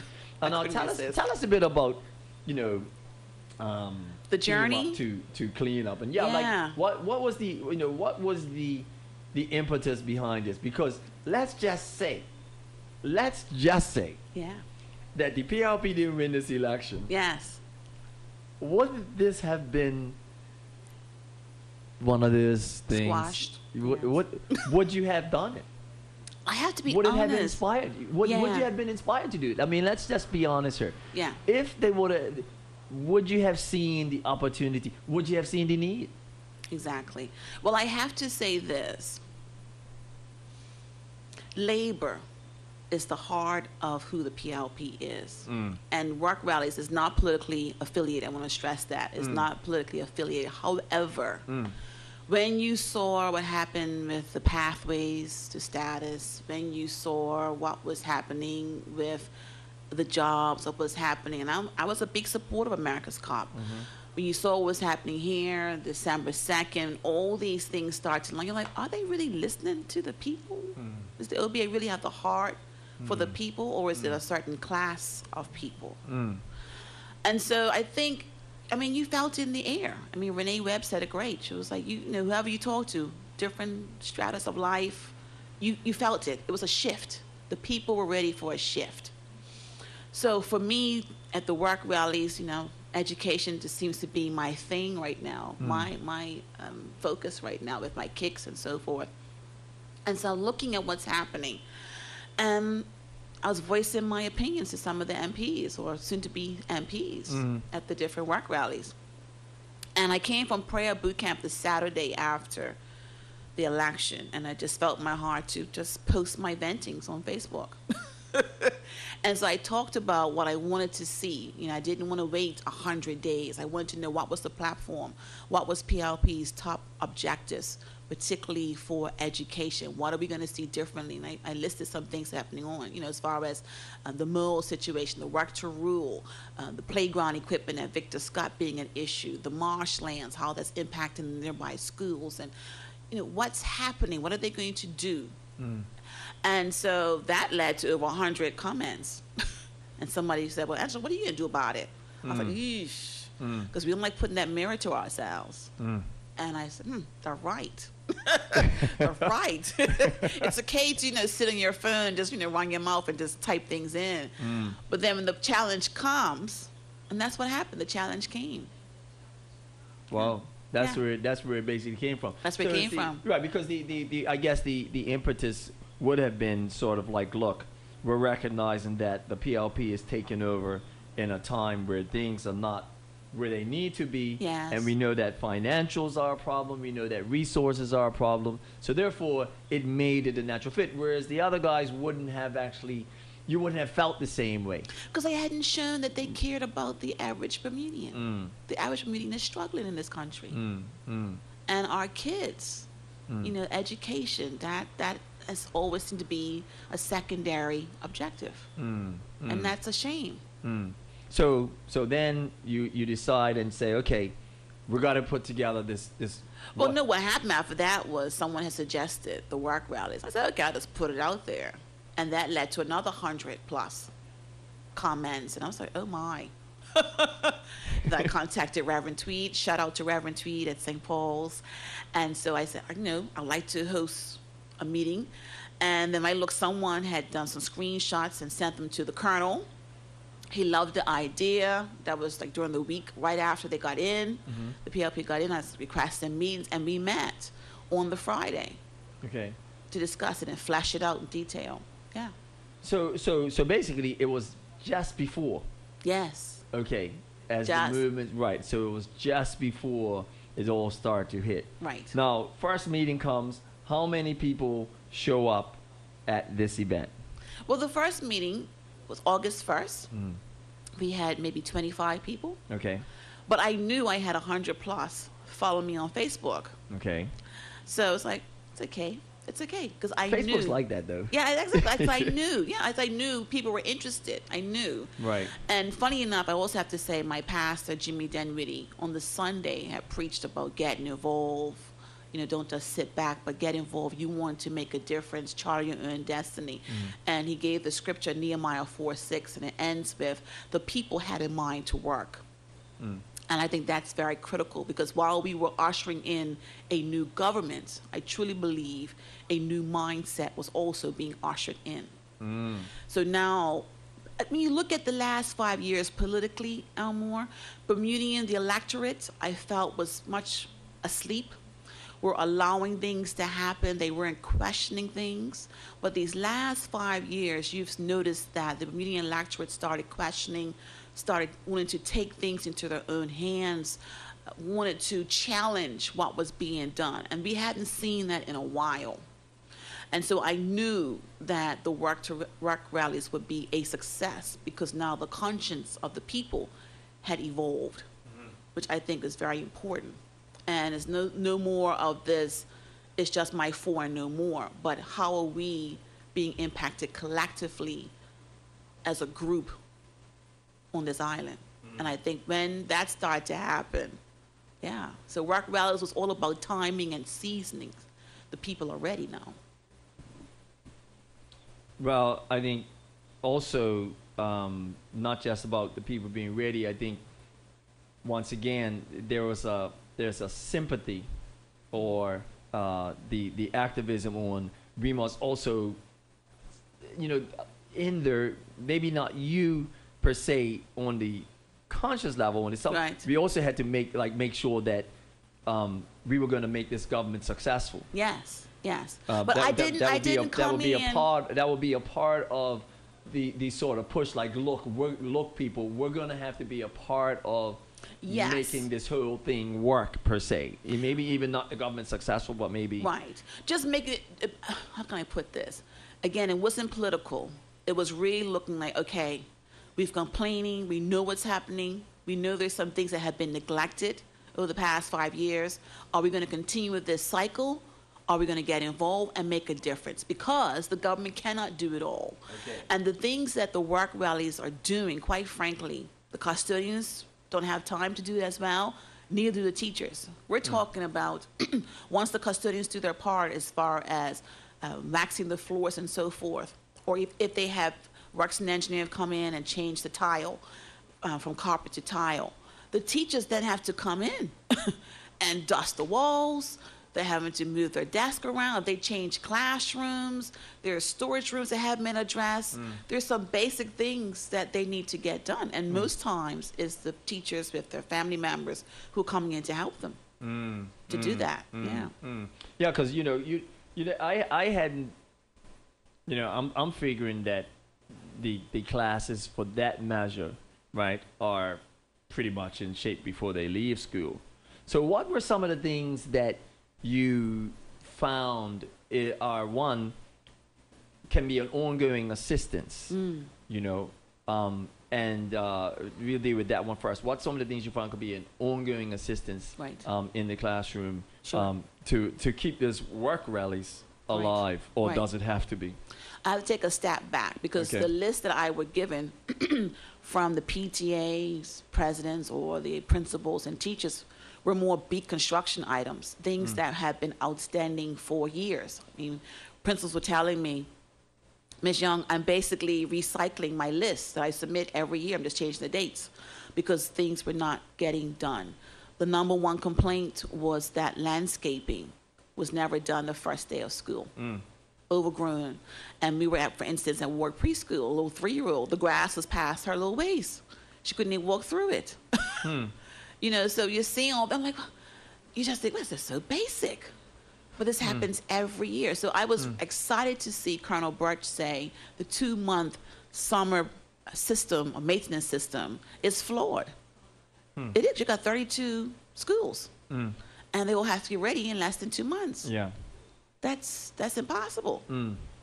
Especially when you see other things happening, the broken toilets, the missing ceiling tiles. And I'm just, okay, we're volunteering. Right. These are right. big construction I tickets. don't- Like, that's kind of outside of what I had envisioned. I really Okay. just thought it was just helping with the classrooms. Right, Cleaning right. cuts for, you know, the preschools and so forth. Had no idea that the issues were so much bigger than that. Wow. And people have to understand that, yes, we see the guys painting the exterior walls, but take a walk through the campuses and just see. It's heartbreaking because you're like, this is Bermuda, it's not a third world country. Right.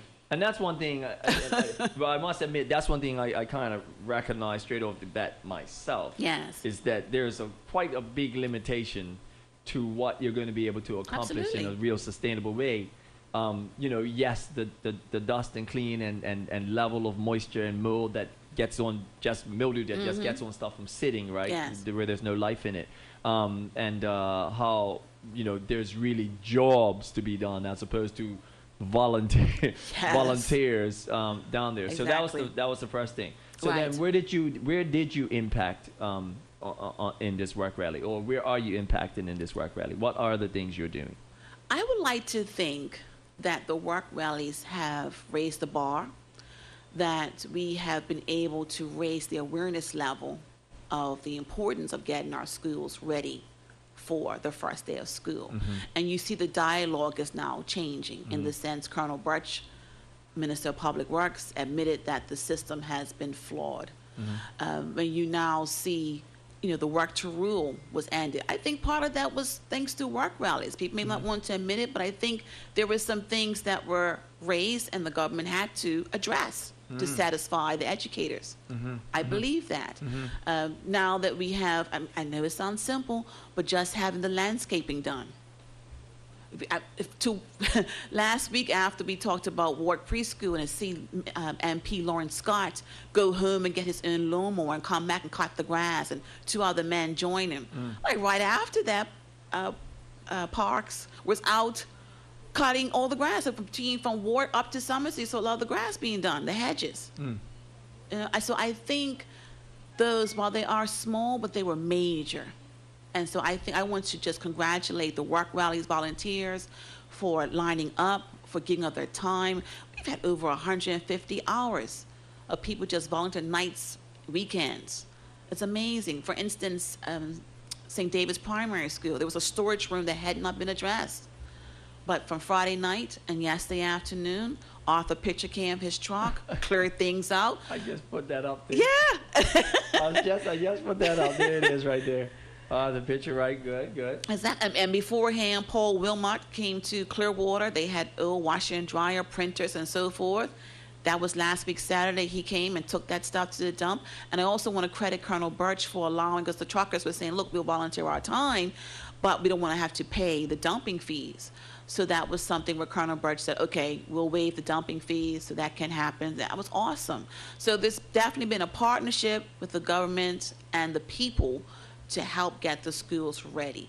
Yeah, and I mean, and even, you know, one of the things that even I'm looking at here with this young man, with this young man right here, even helping and you know, in Thailand school, is and I must say, I saw a clip some time ago, and a lot of us can remember too, in basically helping to clean the classroom up. Yes. Is this something that, in order to maintain something like this, the children, being a part of, like, really keep it in, I think it was in China somewhere. Yes, where it was China, yeah. Where the children just made sure that their classroom was The spick whole and way. span. Yes, absolutely. Spick and Absolutely. span. Is this something that, you can see that could help these work rallies on a weekend basis as a part of community service or something? Yes. Maybe you could put together sort of the teachers. Do you think? Actually, I see it on a bigger level. You just touched on it, the whole Okay. community part of it. I think this next generation coming up needs to understand, because the big thing now is getting your community service hours. And so I've been challenging parents, listen, yes, for safety and health reasons you should be here, but also let's model the behavior we want the next generation to see. Because this generation now is all about the tangible results. And I want them to remember, because my dad raised me on this. Number, he's always called me number. Don't forget the people. Always have a heart for the people. And I think that's something that we've strayed from. Like your kids were out with your wife, Nicole, at Harrington Sound. And I think I had a lady in the neighborhood who had her teen sons who said, I brought my sons to help. And we have whites, blacks, Portuguese. Everyone is just kind of coming in. I think that's important because we don't want this next generation to grow up thinking that they don't have to give back, that they always have to have tangible rewards. Sometimes in life, it's just good to do good things. And that's what I'm trying to also impress. And that's why I tell parents, let's model the behavior we want to see so we don't lose those important values. Well, and I, that's the truth, right? And it in terms of starting it and then sustaining it. Yes. A lot of times things are very difficult to sustain, especially when it comes to volunteerism. Yeah.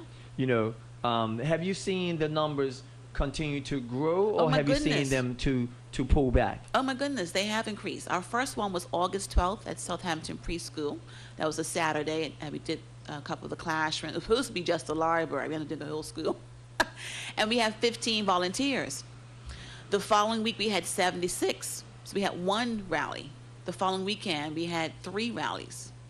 Somerset Primary School, Warwick Preschool, and Clearwater. Warwick Preschool and Somerset was phenomenal. They had under 40 people. And we had tons of men that came out. It was phenomenal. Then the following week, we had the same result, but we had 6 rallies. But at this point, the parliamentarians came out. So we had the premier at Elliott. We had, I also forgot to say thanks to MP Diallo Rebane was there.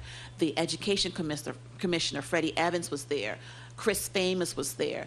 Tanae Farbert was there. So it was awesome. So again, we saw our leaders also modeling the behavior we want to see our young people to do. Because I'm a strong believer as far as leadership. I need to see that you too are doing what you're asking us to do. And they didn't ask, but I love the fact that they got involved and they saw that the movement was taking place and the people were trying to make a difference in a positive way. Well, when you start reeling off names like that, obviously people say, well, it's just playing politics. It wasn't because they get their picture taken and. No, it wasn't that. It wasn't that. It truly was above the photo ops, and I have to give them props, and I appreciate that. I mean, they were right there with everyone else. Well, I think it's pretty impressive when you go home and get your lawnmower. Hey, I gotta give that. Hello, that was profound to me. And when I touched his back, because we had to take a picture, it was his whole shirt was. This is Lawrence Scott, MP. His shirt was dripping. It was dripping wet. Sane De Silva, for instance, could not be there, but two of his branch members, executives, sent a crew down to Warwick Preschool. Well, there you go. There you go.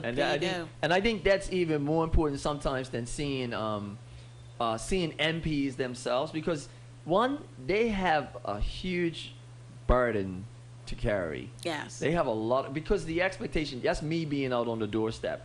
I recognize what people actually expect of them. Yes. And it's huge. It is huge. Right? It's above and beyond what they really should expect of any one person. Yes. But nonetheless, right?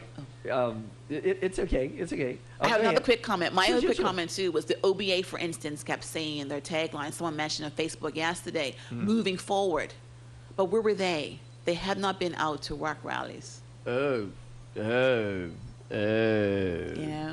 Together thing. Yeah, so I have to question that. I'll be honest. I'm just putting it out there. Somebody raised it, and they were like, Angela, have they been out? And I'll give you the answer right now. No, they have not been out. Ooh. Yeah. Ooh. Yuck. Yeah. I have to say my yet. My yet. They may come out now, Elmore, now that they put them on blast. I don't know. Well, I mean, too late. You know, I mean, it's almost like it is. It's almost too late. I think those of you who just missed that, Angela was just saying how no members of the OBA had come out. Well, MP Cole Simons came to the first meeting. I invited him. Came to the meeting. First to the meeting, right. Okay. But none of them have come out to the rallies. They haven't played politics. Oh, and also Kim Wilson came out in Somerset Primary School. I'm trying to remember who else I seen. So basically, the PLP MPs came out. Yes. Right. But basically, the moving forward. The moving forward crew. Right. The we guys, I got you crew. Yes. Give us another shot crew. Yes. Come together. Not even crew. trying to appease the people and play politics. Again. Not even trying. Like, not even Again. the perception that we're all in this together. The whole Right. 12 of us, 13. The whole 13 of them are not, didn't even try. Yeah. I find that a bit, like, I know. I find that a bit cool, to be quite honest. That's Yeah. like real sour grapes. It really is. But then you're gonna say together we're growing and we We're want to moving collaborate. forward. Moving We're forward. moving forward. We're moving forward, and we're going to be collaborative, and we hear you more. Yes, we but understand. we're not going to work with and you then like for that. Dunkley to say, We're not you gonna know, work with that you we like that. failed the black union voters. We failed that population. He said that in one of his press conferences. All on vacation. All on vacation. Yes. No, you know what? I'm going to give you guys the benefit of the doubt, and I'm going to say you were all 13 of you, because there's not a lot. You know, there's not a lot in the house. That's only 13 people. I'm gonna spread it further to the branch members. I'm sorry, Elmore. I'm gonna extend it because I've seen That's the branch Burning Spirit right members there, see? That's the Burning Spirit. She ain't who've even know. come out because it's our babies in the public school system. I think you said it right. Our babies. And you yeah. know what? How many of them have babies? And how many of them have babies in the public school system? Yeah. So, you see, maybe they were at work rallies at the private schools. But the private schools don't have to have work rallies. Well, maybe they do it for that unity, see? Maybe. Maybe they Them do it for that the know uni- it, feel it. Maybe- You know, maybe- them that feel it, know Maybe it. they do it for that financial benefit, you see? They Oh, come out for yeah. that work rally. We're working rally, bring your money. Oh, the only work they do is have to write a check. Yeah. But no, I think that's kind of disappointing in a sense. It's not kind of. It is. Call Yeah, it what it that's kinda is. It's disappointing. disappointing That's because kinda- again, everyone doesn't like the term, but it's true. There are two Two Bermudas. Bermudas. Like it or Some not. may say 7, but yeah, there are. So how do we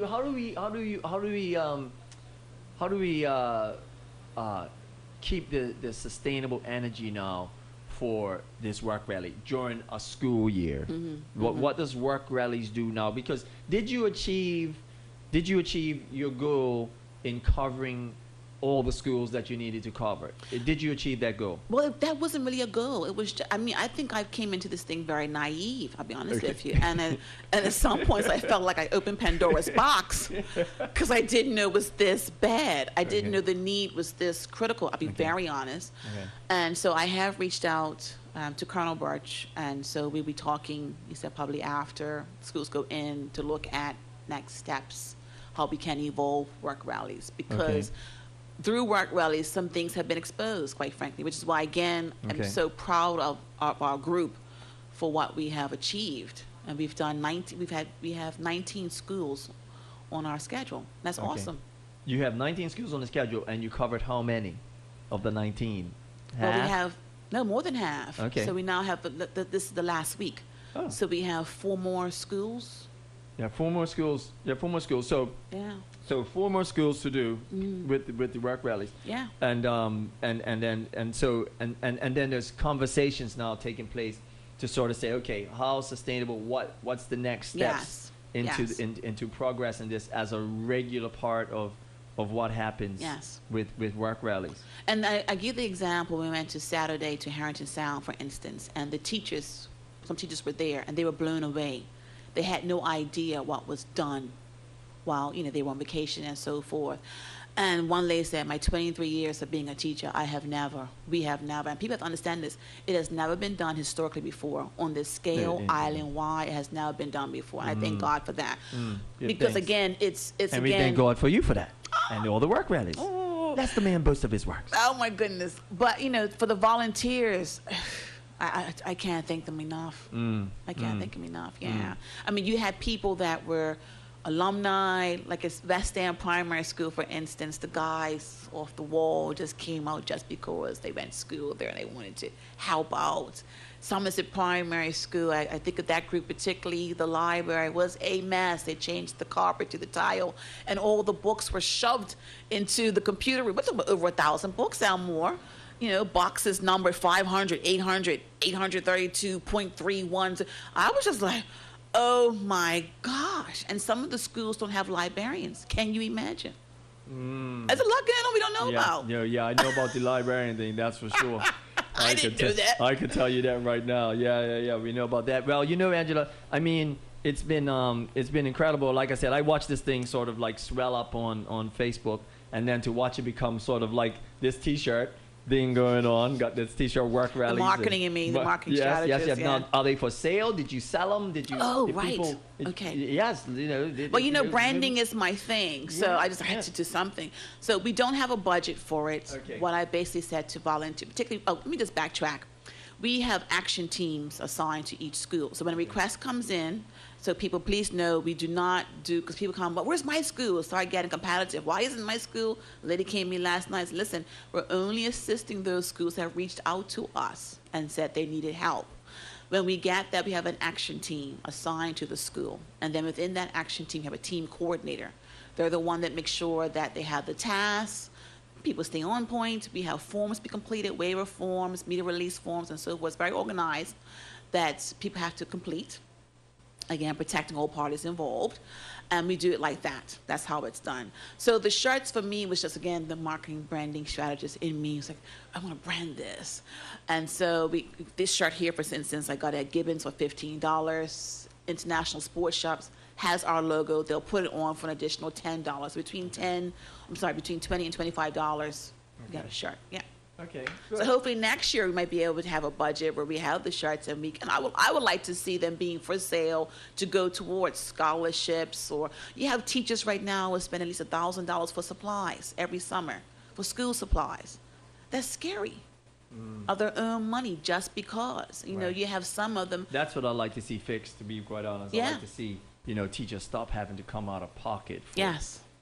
For supplies for. But I won't expose one school. But this weekend, one school had not really looked at their storage, and they had 3 rows of glue, and 2 rows of books. And one parent said, well, I'm not going to buy my son enough because you all have all these supplies that they didn't know was in this storage room. It was that junky. It was that cluttered. Oh, wow. So this organization could make haste or lack of, not this organization, but cleanliness and keeping things in order. Yes. Then like you said, you don't know what you got until you really, if it's not in order and you don't see it. And in their defense, they don't have time because they're now got the social issues. They're having to feed kids. Right. Some schools are washing students' clothes. They're getting babies at the school. Like, who has time for all of that? Plus, you want me to do a lesson plan? Wow. Mercy. And you want me to clean up the storage room? Who has time for that, Elmore? So it's like, choose your battles. Right. What are you going to focus on? Right. So when you have some parents that, I don't know how to be a parent. Wow. So you have to look at what's happened to the extended family. You now have grandmothers at the grocery stores packing groceries. You have young kids, 8 packing groceries at 10 o'clock at night. We are in a critical state, and I think Bermudians have to look at that, take an audit of what really is happening in this country. So with that, because I got to go and do this running race. Oh, right. I would like to stay here and talk. You got to come back because I have so much more stuff to talk to you about. But I want to do the running race this morning. Okay, my good audience. for you. You know, I'm gonna run too. The Spittle Pond. I'm gonna come back. Yeah, I've been inspired. The Labor very Day, good. Labor Very Day good. You're coming back for the Labor Day walk? Maybe. No, you're not supposed to say that. You're supposed to be encouraging people to come out, Angela. I'm sorry. You're the burning spirit. What are you talking about? I know, but I'll be honest. That's tired. I'm tired. That's tired. I'm tired. No, okay, cut that part. She's not promoting my Labor Day march. I'll be honest. But no. In terms of, so now I guess you have taken stock. Is there a running list where you're saying, hey, listen, we're going to keep up on stock rooms. We're going to, is that like, so have you taken this running stock, you were around taking this running stock thing, sort of saying, hey, if we do this, there could be more efficiencies on access to this or that. Do you have that list? And now you know, so over the school year, will work rallies be a part of going and checking in? It may be. Like I said, I'm having this discussion. Because that's what I think would make sense. Yeah, I don't want to usurp. Yes, Colonel Birch and Pete Diallo-Rabin. Okay. I respect the protocol. Sure. So it's going to be open for discussion. Okay. Yeah. And again, remember, people are volunteering their time. And so do people want to continue doing that? Because you do have these different groups. You have the PTAs, you have the different groups that can be more engaged. Some are stronger than other schools, quite frankly. So it's kind of like, okay, how is this going to move forward? Because honestly, I didn't expect all of this in the past 4 weeks. I did not. Oh, I saw it coming. I saw it coming. I saw with you involved. Oh no. My God! I saw it coming because I knew once you put your teeth into it, that's it. Oh so my y'all committed. And in fact, I see. I'm not gonna say it on there, but I see great things happening for it. So, but you know what? Thank you very much. Thank you. It was awesome. For coming in. It's a pleasure. And geez, I did want to talk about the hair. Look, you need to quit. I did. I wanted to talk about the hair too. I can't talk about the hair right now. I just will say that has been a Black Girl Magic. That has been a topic. The transitioning from hair to natural hair, perm hair to natural hair. And how to embrace that with our own daughters. I mean, that's a topic. I'm serious, and I want to invite some of them, Rashina, Kristen White. I mean, I gotta have you back because you also do Kickstart. Yes, Kids Control Systems. Kids Control Systems, right? You do that. So we have you in to talk about that. The minute you could get up early enough again, so you're tired like that. When you like getting up early. She's supposed to be in her 7. That's why I'm dashing now because I wanted my whole hour and a half with her. Hey, I'm sorry. Anyway, now I'm gotta go. I've got 5 minutes to get ready for my race. But you know what? Thank you very much. Thank you very much for coming in and sharing with us. And all the people out there with the work rallies, thank you very much on behalf of Bermuda for coming out and being a part of it. Thank you for doing all the schools and continuing their work. And of course, I know I'll have to be out there one weekend. But thank you very much. Enjoy your Labor Day. I'll be back with the Labor Day race. I've got David Burt's speech coming up shortly after, during today as well. Awesome. Once I do the race, I'll have that speech from the Labor Day banquet coming up. And so stay tuned for today. I'll be checking in, and I'll bring the race back and that sort of stuff. But I'm going to go. And what's the last song you're going to leave them with? Oh, my gosh. I can't think that fast. Oh, my gosh. Oh, which one is it?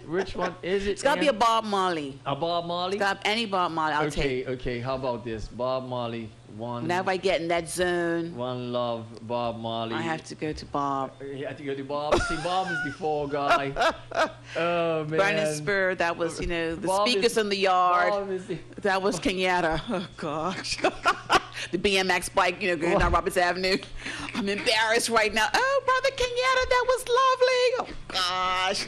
All the 60s Bob Marley in there. Bob, this one, we leave you with this one right here. Anyway, this one right here. Yeah. This is one deal. This one's for the Burning Spur. R.I.P. All the Union family, everybody.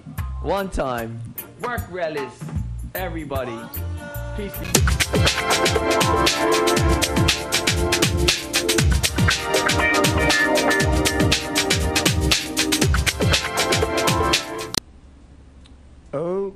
Okay, and welcome once again to this special edition of the Fresh Shop. Of course, haven't brought you a new product in a while, but today we are very excited to have a brand new product on the market right here at the Fresh Shop. And of course, it's by Zamania and the African Warrior. Now, this particular product has been creating quite the buzz in the community amongst the men and the women, believe it or not. And we managed to get a call of one of our brand new users of this amazing herbal product, all natural. Okay, this is an all natural product. You will not see blue when you use it. You know, there's a lot of things going on out there, and I can tell you, I've heard men talk about you know, seeing blue. You're not supposed to see blue if you don't have on a blue light. Let's just be honest about it, okay? Which means that you're using chemicals that are going into your blood and are poisoning your eyes. Nonetheless, this is a natural product, and all jokes aside, people are seeing blue. You ain't gonna see brown with this, okay? And it's a really nice size pack. It is a natural herbal remedy for energy, okay? And of course, a lot of people today want that little extra something during the romantic hours that they would like to enhance. And so the African Warrior brings out the best, I might say, in performance as well. So it's not just the same oil, it's not a big chemical. This is from the motherland, and it's been brought to us once again by Zamania. And right now we have a special guest in studio, which I must tell you, this young person, this person has decided to, you know, keep their identity secret, because, you know, this is a very personal and private thing. But the fact that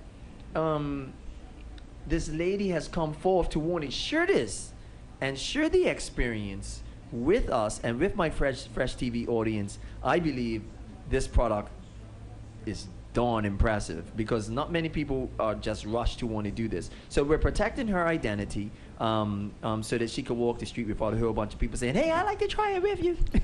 Anyway, we are inside the studio with Aquia, and Aquia basically has found this product. I'm going to ask her, you know, basically, Aquia, why is it so important for you to come forth and share, like, your experience with the African Warrior?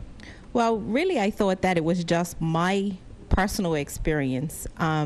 So I shared it with a friend after having used it, and I found that the product itself, it wasn't just my own personal experience. It was other personal experiences of others as well.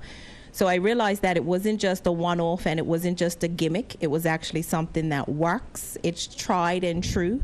And so I felt like it was necessary to be able to market the product by sharing my testimony. Wow. Now, in terms of the product itself, I must say, initially upon purchasing it, was it thought, you know, was it for the purchase to enhance your male partner's experience and your experience, or, you know, from a male in gestation?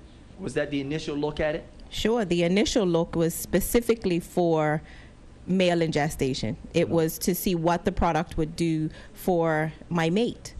But having found the benefits of it, I too am finding beneficial, because obviously you're talking about the bedroom, and you're talking about passion and lovemaking. Then there are some transferable things that happen, and I'm finding that I'm benefiting from the experience as well on many different levels. In the bedroom and even outside of the bedroom, I have more energy. I'm a little bit more focused when I recognize the day after. There's a noticeable difference in using the product, but I have to say that my greatest reward, if not, is in the bedroom. Well, that's interesting. Now, I must say, you don't have to mention any other products, but have you tried other products before?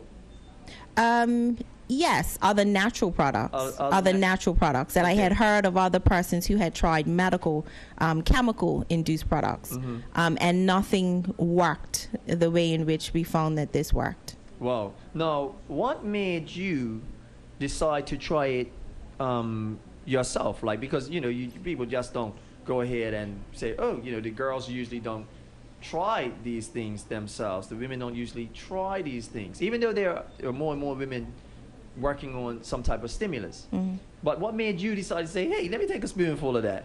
Well, you have our energy levels have increased and decreased. We're busy. So we're busy doing a whole lot of nothing, and are busy doing a whole lot of everything. But when you get to the bedroom, it's almost like, well, I don't have the energy to do that, or it actually affects the blood, and so you're not getting a full performance in the bedroom.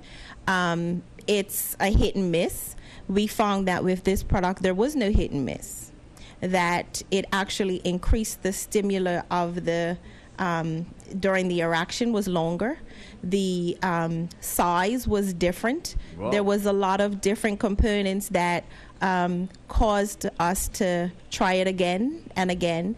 And it is actually a product that we use daily now, not just for the bedroom. It's actually being used as a herbal supplement. No, you say something once again very interesting about it, which is you use on a daily basis. Now, I myself, I'll speak from, let's just say I bought a power drink or one of the energy drinks. And even though I've just bought it as an energy drink, it's not necessarily Anaconda or one of those types of drinks, but it's just a drink. And I could say to myself, like, geez, I didn't take it for this, and find myself during the day like, okay, let's just get through the day. Sure. You're taking it on a regular basis. Now, does that mean that your stimulation is also at a point where it's just like, okay, where's my husband or where's my wife sort of thing? No, not at all. The product almost works in various different forms. So during the day when you're not active in the bedroom, it's giving you that performance boost through the day.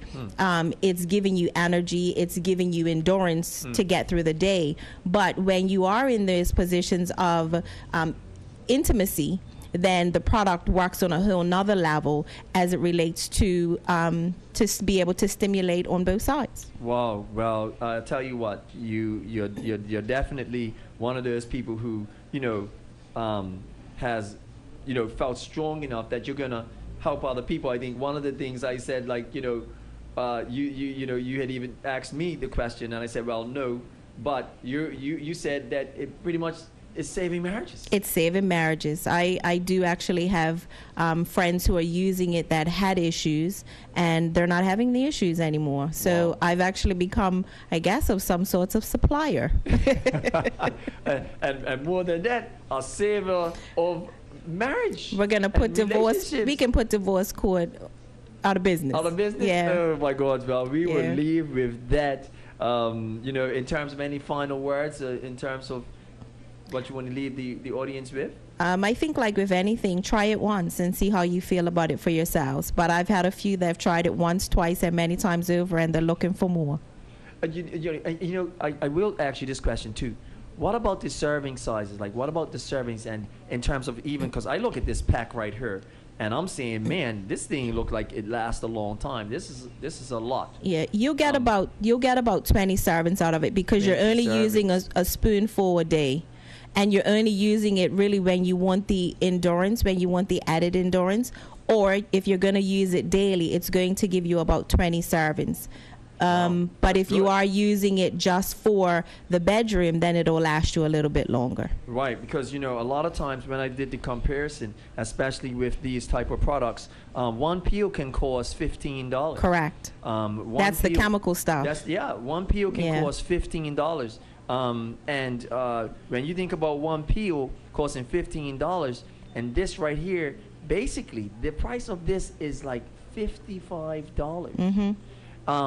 You guys, you must know that you cannot get this type of stimulus package. No pun intended. Stimulus package for $55 when one peel. Trump might want to get a hold of this. Good. It's no joke, but you know what I mean. Stimulus package. But $55 $55 as opposed to one peel costing $15 and getting 20 servings. If you do the math on that, you're well over $200. Correct. So people definitely come in, call the Fresh Shop, call the number that you see on the screen, and come and get your African warrior. You know, I think if they come up with anything a bit stronger, we have to call it Shaka. My God. Anyway, we'll be back with another great product coming to you soon. From the Fresh Shop, from Zamania, doing it big. I'm telling you, we got all that we need, and we don't need this Western medicine and philosophy as much as we guys are dependent on. That's right. So come and get our original man African warrior product. It's a good health product. It's a product that you don't need to, worry about the fact that, you might be, in trouble during the day, and your wife's on a 2-week excursion in Europe. What do you do? So this thing is a really good health product as well to supply you with general health and energy, and as well as the stimulus that some men are looking for and couples are looking for in their lives. So until the next time, from the Fresh Shop, call the number. Out.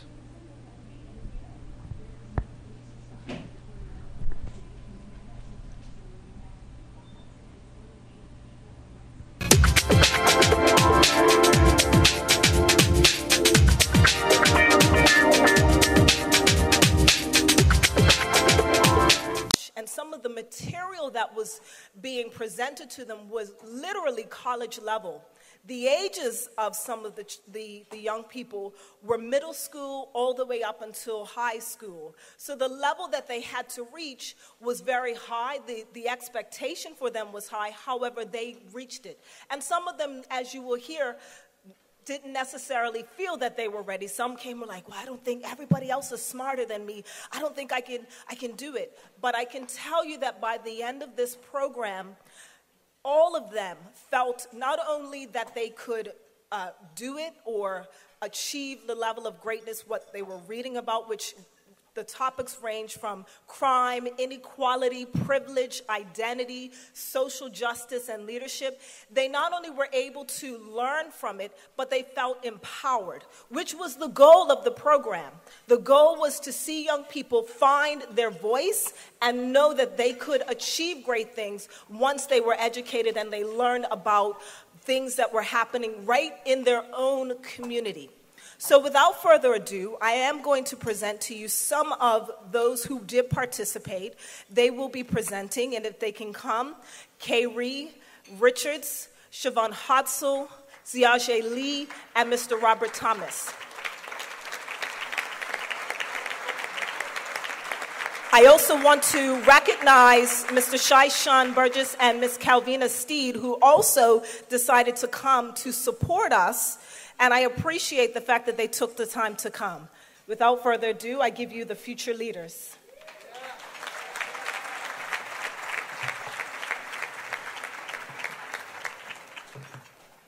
Good evening, all.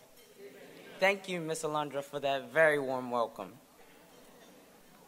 Injustice anywhere is a threat to injustice everywhere.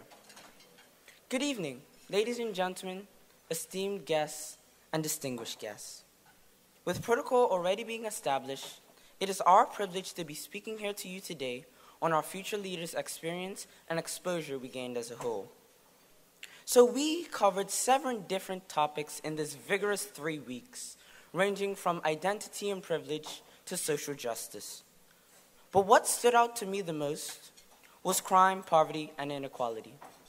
And today, I'll be dissecting those topics as we did during the course of these 3 weeks. So let's talk about inequality. This is something that we all don't really like to talk about. We just like to put behind our backs and not really shine light on it. It's really the elephant in the room.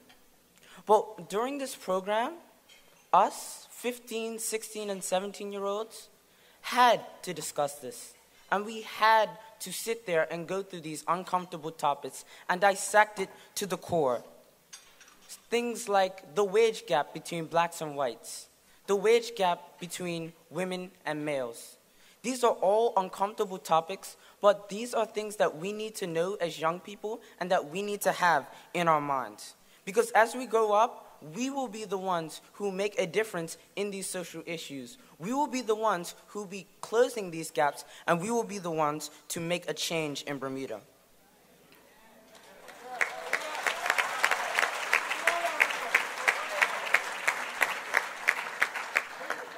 Furthermore, we talked about poverty. We experienced poverty in several different lights, but one that really stood out to me was when we traveled down to the Salvation Army. So we got to talk with several people, and we got to meet different people and the owner, and we did a lot of things for him. But what stood out to me the most was when we had a conversation, and he told us that, so they asked the people when they come in to stay in the shelter, do you want to stay 2 to 5 years or 8 to 10 years? And most people end up staying 15 years. People in Bermuda are struggling. People in Bermuda are going through hard times. And yes, we may be sitting here in our nice suits and enjoying this beautiful dinner, but some people don't have this privilege. The other day, I was with my mom in the car, and we were going to a picnic. And I was like, Mom, we're going to a picnic. Well, someone doesn't even have something to eat for the rest of the week. We're going to a picnic when someone's dying of starvation. We as Bermuda need to realize that some people are in struggle and some people are in poverty. And we, as young people, need to know this, and we cannot be excluded from these statistics, because these are the statistics, like I said, that we are going to change. And we as young people need to know this.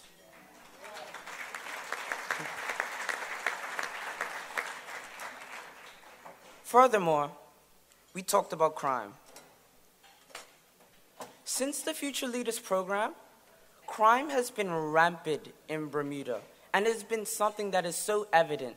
It's like we looked in the textbook and then it was there in our faces. We talked about crime, we talked about how it starts and what's the roots and what we can do about it. And these are things that really empowered us. Because crime is such a huge thing and it's so intimidating, but we are not as small and insignificant as we feel. Although we may look at a huge problem and be like, wow, I'm just a little morsel, but we are much more than that. We are powerful. We are amazing. We have the capability to solve these issues, and all it takes is for us to chain together as a community and solve these issues together.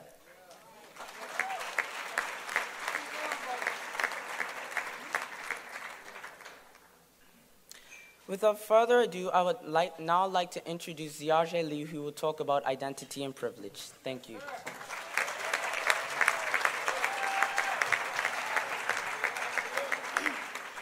Good evening. With great power comes great responsibility. Throughout the program, we discussed the unit of identity and privilege. This allowed us to look into the world very differently. I learned what an agent and target group is, what's an ally, how the cycle of oppression works, intersectionality, and so much more. We were able to meet with a range of leaders within the community, such as Lynn Winfield, who talked about economic intimidation, and so many more.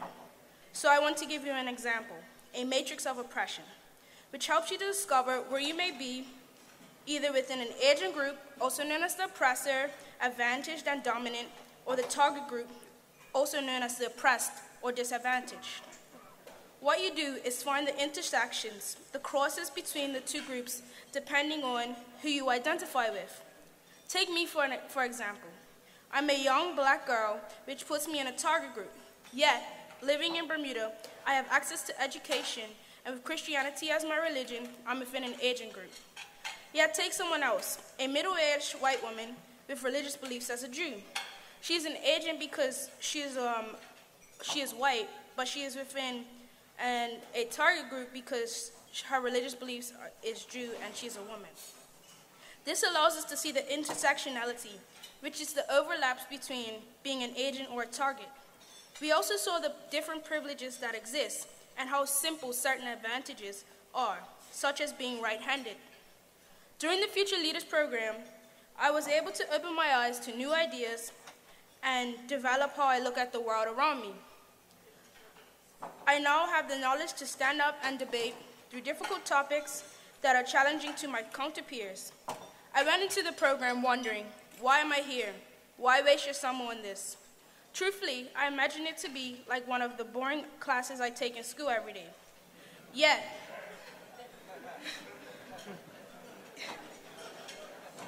when it came down to the field experiences and the connections I was able to make, I gained so much more than I could have in some boring class. Throughout the program, we were able to reflect on how we felt about the different academic knowledge and fieldwork we experienced. And as we were discussing identity and privilege, the identity that stood out to me the most had to be race. So I'm going to share with you a speech that I wrote on the racial tensions that exist in the world today. So, where does the disconnect between the blacks and whites within our society begin? How do we bridge the gap? Has 364 years plus of slavery and segregation caused such a large drift incapable of repair? Is there so much fear, hate, and envy so deeply rooted that we are incapable of healing? Why is it that we make our little bubbles and remain where we feel comfortable? Should we even bridge this gap? Or is it even a problem? When visiting the U.S. consulate, she talked of how she has never been invited into a black person's house for dinner, even though she has invited many over to her own home.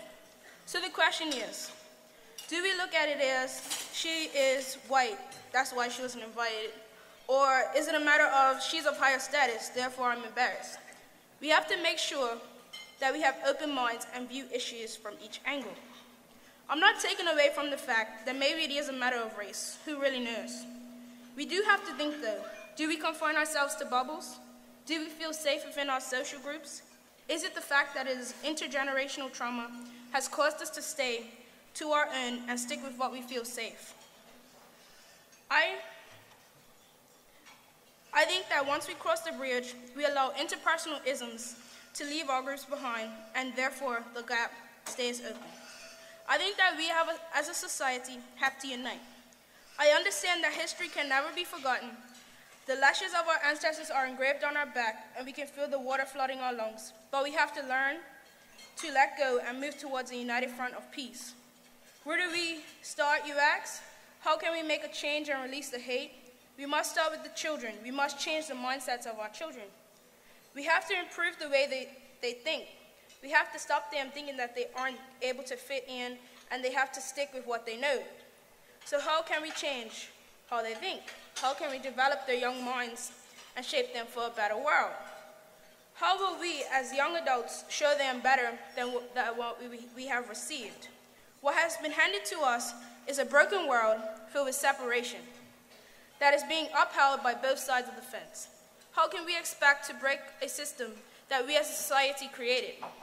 Something so simple as race, a four-letter word, so simple, yet causes such large problems. We can't eliminate race, though. It's there, everyone looks at it, let's be honest. I think we can create and implement history of both races positively for empowerment and negatively to instill humility. This way we can both understand the downfalls, challenges, and victories of both parties. We have to uplift both sides of the community to create a better one, to break down walls and build bridges. Speaking of breaking down walls and building bridges, here is Siobhan to talk to you about leadership.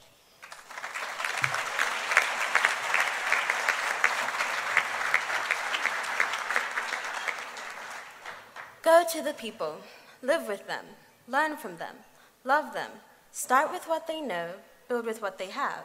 But with the best leaders, when the work is done, the task accomplished, the people will say, we have done this ourselves. Lao Tzu. According to the social change model of leadership development, leadership is described as a purposeful, collaborative, values-driven process instead of a title or position. This kind of collaborative process means that groups must have trust, which requires that group members act in ways that are consistent with their beliefs and values as well as the group's goals. While in the Future Leaders program, we explored some of the social challenges in Bermuda through academic study, hands-on education, on education and meaningful service to local organizations to develop knowledge, experience, and leadership skills that we need to make a positive change in our community. For some, the knowledge that we were exposed to may have caused a few individuals to experience moments of cognitive dissonance, anxiety that results from simultaneously holding contradictory or otherwise incompatible attitudes, beliefs. But for myself and those in my group of spectacular young adults, we were able to assimilate and appreciate the information that we were given. From day one of the Future Leaders program, we were met with many different leaders in the community that had the ability to take their experiences and aid in shaping the world around them. Influencers such as the Honorable Wayne Kane's JP MP shared his thoughts and values with us about being a leader and having passion. Lynn Winfield, the executive director of CURB, used her white privilege to help out the Black community. And Gina Spence of Gina Spence Productions took her bad experiences and turned them into better opportunities for others. These are the leaders in our community that swayed us into desiring change. As young people, we are often overlooked as if we could not possibly be the future of our communities. However, while in this program, I met with a plethora of young adults with the same vision and mindset that desired to see changes in their island and in their world. As Nelson Mandela once said, the youth of today are the leaders of tomorrow. Whether it's through changing policies like what we did with the Department of Youth and Sport, or through building bridges like what we did with the True Stick Foundation, we as future leaders have demonstrated that we all have the power to make a difference. Speaking of the power to make a difference, I will now pass the mic to Kay Ree, who will talk about social change.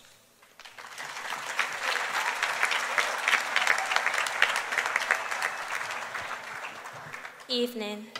Siobhan had outlined the social change model's definition of leadership, but what is social change? I am no longer accepting the things I cannot change, I am changing the things I cannot accept. Angela Davis. Philanthropy, which includes relief, improvement, social reform, and civic engagement, interrupting the cycle of oppression and allies, social entrepreneurship, activist, and activism. All of these examples are positive ways which lead to social change because charity alone cannot overturn injustice. During the program, we were addressed by a few members from the MOVE organization, a group of people who wanted to be heard and express their concerns. They told us about their experiences with protesting and being activists, and despite all of the obstacles they have had to overcome, they still stand strong. We were also visited by the boxer and social entrepreneur, Nikki Bascom, whose movement is about culture and unity and trying to create the next star. His advice was to do what you're passionate about, look up to people who are influential, and lastly, when you do good, good comes back, and when you do bad, bad comes back. We also had Lynn Winfield from CURB, the advocacy group, who spoke to us about the importance of cognitive dissonance, affirmative action, intergenerational trauma, colorism, intersectionality, and the right to self-determination. At the beginning of the program, I was informed about all of the world's problems, and now I know there are ways that the problems can be resolved. I have realized there is so much more that everybody could do to improve the world, but not many people have the knowledge about the world and its problems. But also, we as a nation have become sleepwalkers and go along with the social norms because we may think that's just how the world is. It's not my responsibility. One person can't make a change. I can't make enough of a difference to matter, or I'm not an activist. So we must break the cycle of cynicism and practice the cycle of hope and repeat until a better world results. You must be the change you wish to see in the world. MK Gandhi, take action.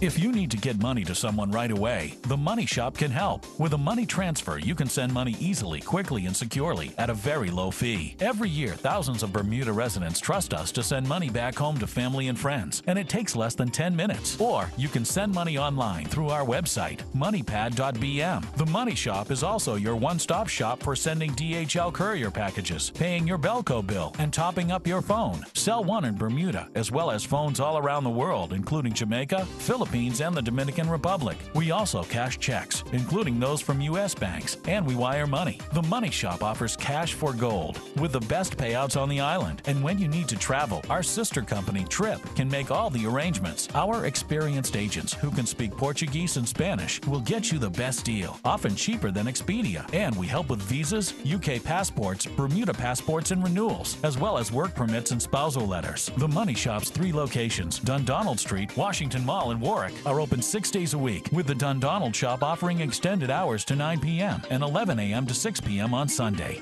The Money Shop. Simple, fast, convenient. You'll be surprised how easy it is.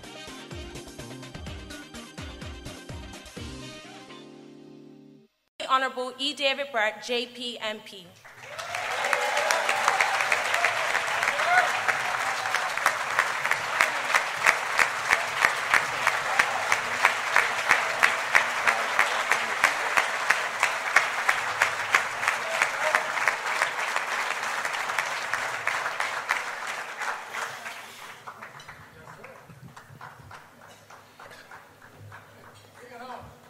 There's a lot of bright lights in here. And there's a lot of people. First of all, I want to thank Miss Tiaja Bean for that wonderful introduction. Thank you, Tiaja.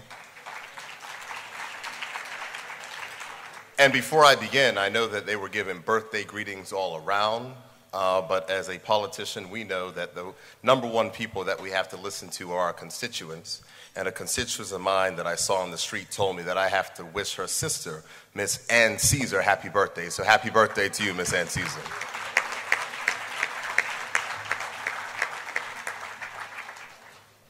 Now, I'm aware that protocol has already been established. But quite frankly, as a new premier, and particularly as a premier of a Labor Party at a Labor Day banquet, I want the office of premier to bestow all of the glory, all the respect, and all the formality of the office onto tonight's proceedings. So please, family, with your indulgence, I wish to state to Brother Chris Ferbert, the President of the Bermuda Industrial Union, to the special guests at the podium, to the officers and members of the Bermuda Industrial Union, to the officers and members of the Bermuda Trade Unions Congress, to the ministers of the cabinet and members of the legislature, to the officers and members of the Bermuda Progressive Labor Party, to my wife, to my father, to my mother, and to my family, and also to Bermuda's youth, young leaders, and our future, and to everyone who came tonight in the spirit of solidarity. As the Premier of Bermuda, I bid you good evening and congratulations as you celebrate Labor Day 2017.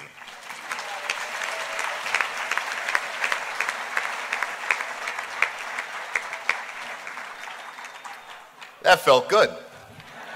Ladies and gentlemen, welcome to history. And I say welcome to history because that is precisely why we are here this evening, as we are living history right now. And when they look back in the future and wonder what it was like after that landslide victory, they'll be looking at this night, 6 weeks after the general election returned a Labor Party to government, and the night when Labor celebrated that triumph. It's all right, you can clap. Because historians will say, on the 18th of July, the people spoke. No, that's not right. On the 18th of July, the people shouted. They screamed, they yelled, and to use a word, they exhaled. But if I say they, that's what the One Bermuda Alliance would say, isn't it? They would say why didn't they vote for us? I can't believe they didn't vote for us. So let me change what I just said, family.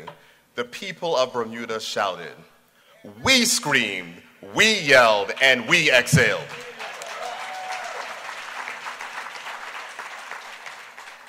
But the people did not just vote for the PLP. They voted against the status quo, and they voted for a new way. The people voted against the discrimination of Bermudians and for a government that would put Bermudians first. They voted against two Bermudas and voted for, as the young people told us, social equality. They voted against runaway capitalism and they voted for labor. That's right, they voted for labor. Yes, I see you. So I know I'm going to be told off for this on Tuesday, as I think the Royal Gazette's already gone to print for tonight. But I still need to say it, that during the campaign, it was clear that the PLP thought that Bermudians should be working before or even alongside non-Bermudians. The other guys thought non-Bermudians were the only priority. So when I say that labor won, it's no small thing. And if you doubt how important that fact is, I wish to relate a story that one of Facebook and by email, telling him things that had been happening over the years. The discriminatory practices, the Bermudians being held back while non-Bermudians were excelling. The workers were telling him horrifying stories of pay differences and benefits for some and not all, about disciplinary actions that seemed arbitrary. He wondered how he could reassure them that it was a new day in Bermuda. So he told them that he hears them loud and clear. He feels their pain. And he said that he needs to tell them something.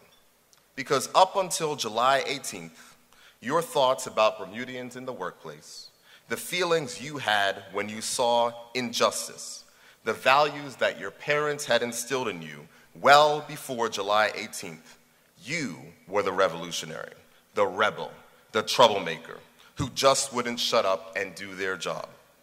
And they were the establishment. Well, guess what? Those days are over. And if anyone thinks that they can justify not doing what we said in our campaign, putting Bermudians first, then they are sorely mistaken. Let me be clear. Being Bermudian and working in Bermuda and using all your potential and being properly rewarded for it is not revolutionary. That is the way it should be. So welcome to the new establishment.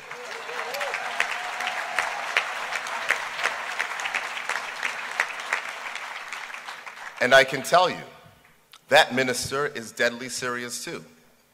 You know, when your mama used to say, "Don't test me." Okay, maybe that was just my mom. Hi, Mom.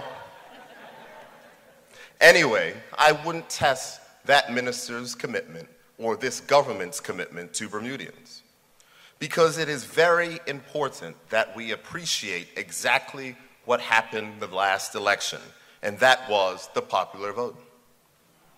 Because it's important, and we must understand that the Progressive Labor Party and Labor were under severe attack.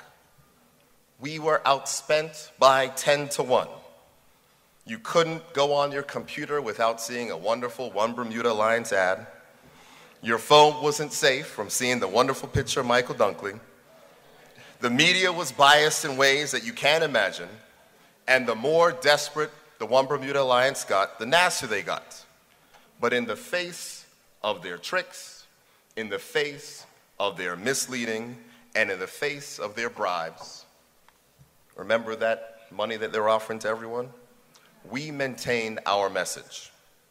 In the face of all of that nonsense, 59% of the Bermudian voters endorsed us and our message of equality.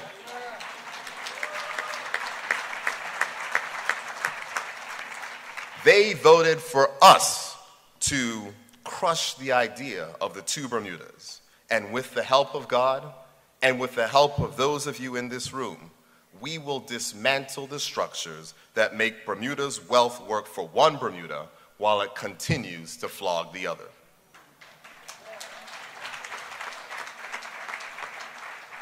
And in an election where young Dennis Lister III beats Jeff, it'll take a miracle to beat me, Sousa.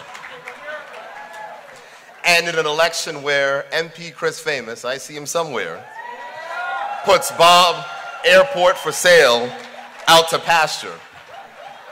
24 to 12 seats. Sounds about right, doesn't it? No, I didn't hear you, doesn't it? You have to understand, family, I'm a little bit excited because I've been waiting for about 2 months to be able to address a room of friends like this. And I am grateful for the opportunity because ever since the general election, people like you have been asking us, our MPs and our ministers, what now? What comes next? How do we use that mandate that we just attained? Well, to answer that question, I would like to rewind just a little bit. And I'll come at that question from a different angle because we must remember how we got here. You may remember that the former government was being a little less than honest when they wanted civil servants, their own workers, to accept another furlough day. Rather than even discuss other cost-cutting exercises that would not affect people's jobs and wages. You may remember that the former government wanted to introduce a pathway to Bermuda status for some residents. Well, in the face of that anti-Bermudian aggression, in the face of knowing that we were not being treated fairly, 3 men emerged. In truth, they emerged at a time when my own party may not have been as responsive to the crises as we could have been. But it doesn't matter, because as the saying goes, cometh the hour, cometh the man. In this case, however, it was more cometh the hour, cometh the men, M-E-N. I don't know the details of how they strategized, where they did so, nor can I tell you how many meetings they had in advance of launching and going public. And I really have no idea, I kind of do, how they picked the color red. But I can tell you that there are not many more impressive sights than seeing thousands of workers marching through Hamilton demanding fairness. There are not many more impressive sights than seeing 5,000 workers hold vigil, hold firm to their views, their beliefs, and their rights, and holding firm to each other on cabinet grounds despite the rain. And there are not many more powerful sights than seeing 5,000 Bermudians stop the One Bermuda Alliance from trying to go back on that platform promise, yes, Senator Caesar, I see you, to not give Bermudian status to thousands of Bermudians. And so, the men who came when our hour came were Brother Chris Ferbert, Brother Jason Hayward, and Reverend Brother Nicholas Tweed. Brothers, please stand up and allow us gathered here tonight to give you a small measure of the massive amount of respect and credit that you deserve for inspiring, creating, and leading the People's Campaign. Thank you.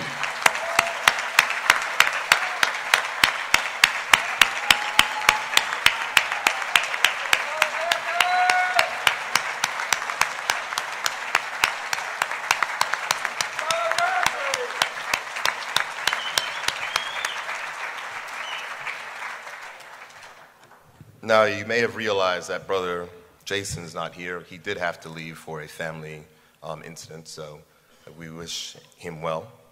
But thank you for that, family. And that was just a small recognition. But brothers, please accept the sincere appreciation, respect, and thanks for standing up, standing tall, and being counted. But it just wasn't the massive shows of solidarity during the Pathways catastrophe that set the stage for a Labor Party to win government. It was also the solidarity that arose to attack one simple act of unfairness in the workplace. And in some ways, that one act of cruelty would set the stage for a labor victory that we experienced on July 18th. Because it was about people that were losing jobs, and it was a huge issue for one Bermuda. But there was nothing, no big deal, for the other Bermuda. It was the firing of a group of employees at the Hamilton Princess, remember? In the face of arrogance, the BIU stance was simple. You are wrong. It is clear. Take them back. As it always does in the spirit of solidarity, the BIU took up the cause of their brothers and sisters who had been fired. The BIU march. Is it coming back to you, family? As the marchers went down Front Street, a woman on the balcony at a restaurant shouted at them. Go back to work. Now, you know, when you're on the front line of social justice in this country, sometimes being shouted at is the best you can hope for. Right, Reverend Tweed? If you really want to know what happens when you stand up for social justice, there is a living example right there.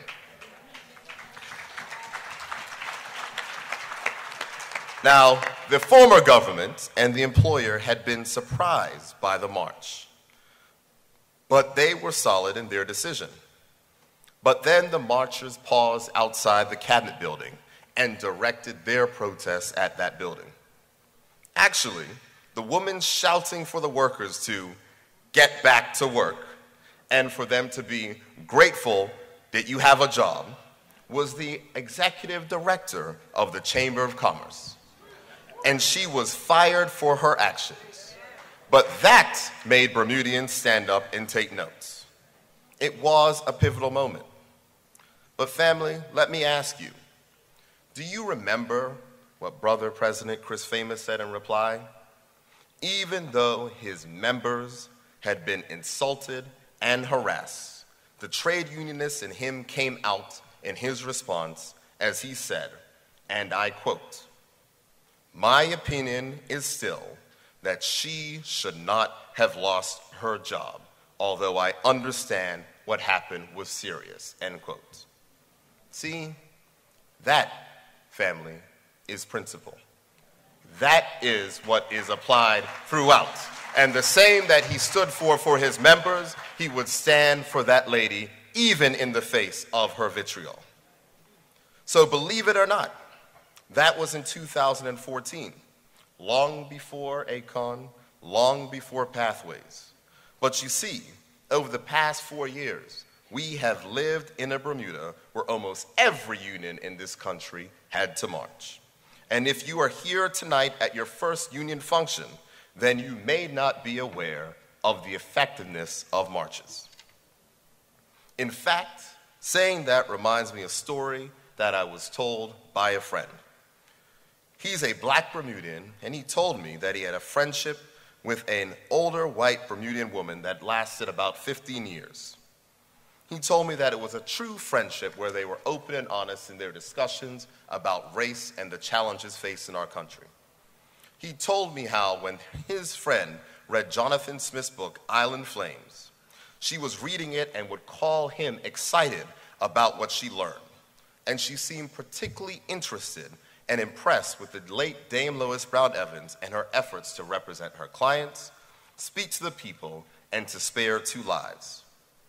She was blown away by the knowledge and one day called to say, "I will never underestimate marches again. My whole life I didn't get it. I don't know why people march, and now I get it. And I will never discount marching again, because people march when they have absolutely no other peaceful means or avenues to achieve the change that they want."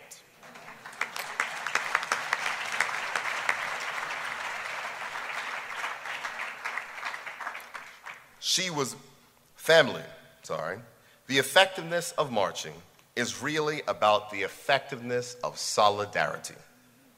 If you are connected with the workers, the builders of the economy and of the country, then chances are you can resolve issues by talking, negotiating, and empathizing, and marching is not necessary.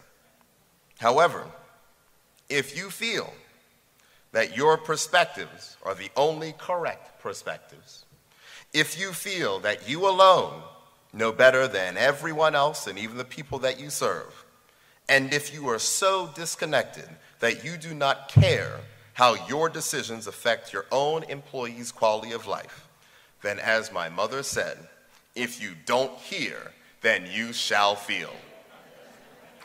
And I felt a little bit in my younger years.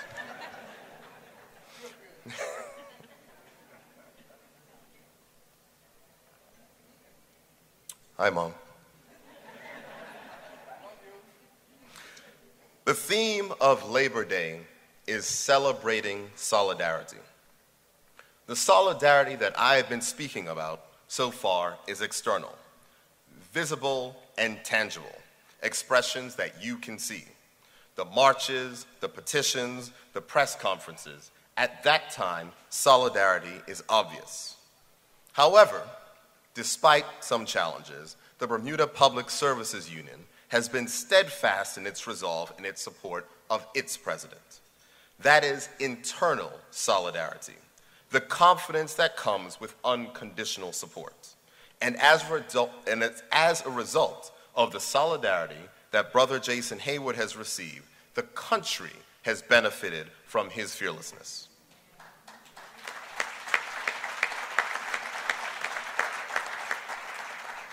So solidarity has gotten us this far, and it got us a victory on July 18th. But what I want to see is not just for us to celebrate solidarity. I want us to celebrate the result of our solidarity. So the question is, what next? Is our solidarity only about marching and expressing frustrations? What do you do with a landslide victory and one of the biggest mandates in Bermuda's history? Labor was founded as workers wanted to ensure that they got their fair share from those who, in most instances, inherited the land and the money to become the producers in the economy. With our election victory, we have won the tools to make change. And that is the power to change laws and to control the public purse.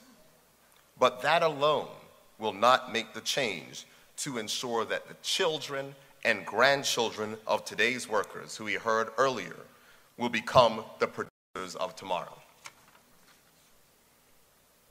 See, the labor movement and the Labor Party have a chance to write a new script for Bermuda. We can show this country that the lesson of solidarity is unity. Unity of vision and unity of purpose. You see, we already know success. Solidarity made 4 workers get back their jobs in 2014, ended furlough days in 2015, stopped pathways to status in 2016, and won the government in 2017.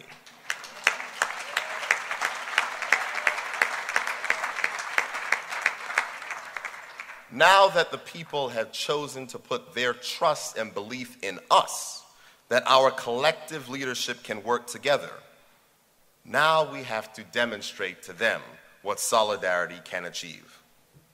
Make no mistake, the majority of Bermudians chose hope, and they chose to believe that since, when given the chance, Bermudians will excel at whatever we set our minds to. And this government will give them that chance. The PLP government will improve our education system. We will provide better training and invest in lifelong learning for all of our people. And we will provide more access to capital to boost entrepreneurs. But then what?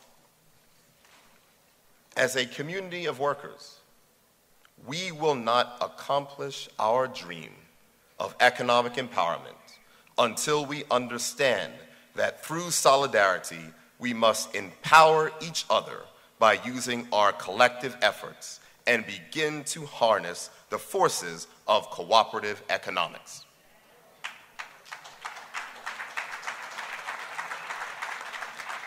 Until we do that, we will not experience true economic empowerment and realize the result of solidarity. We as labor have an awesome responsibility to lead by example. I'll tell you a story about earlier today. I went to the Washington Mall for lunch. I may have seen a few of you. I was walking down Reed Street. And I went to the food court for the first time to get food. And I had about 5 choices. And no, my love, I didn't choose what I felt like eating most, because I love Chinese food. Instead, when faced with the choice of where I was going to eat from, I chose to get food from the restaurants that had Bermudians serving there.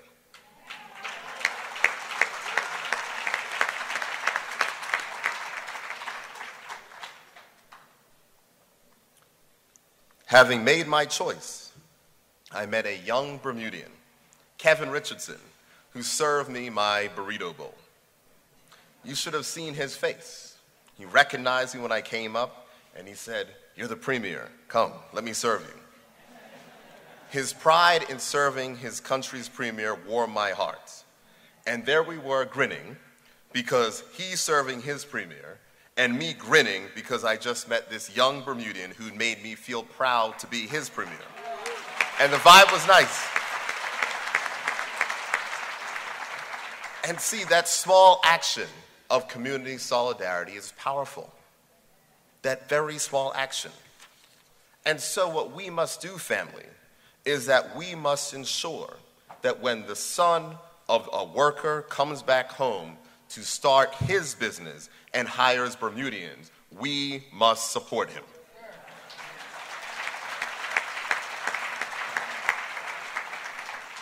When the daughter of a lifetime worker and laborer who may have been out on our refuse trucks all day comes home to open that store and hire Bermudians, we must support her.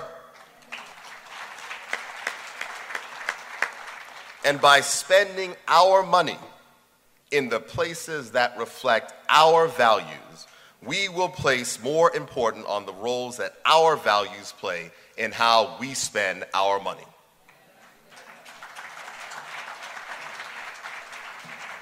And there's one more important lesson of which I have to say. Because when you work for these persons who have started up these companies, and the companies grow, and they begin to become more successful, don't let the envy of the person who started the business, because they might be making a little bit of profit, get you to the point where you feel as though if you need to break off and start your own business and split the pie between the two of you. Go to that person and ask, how can I become a shareholder and we can build more together?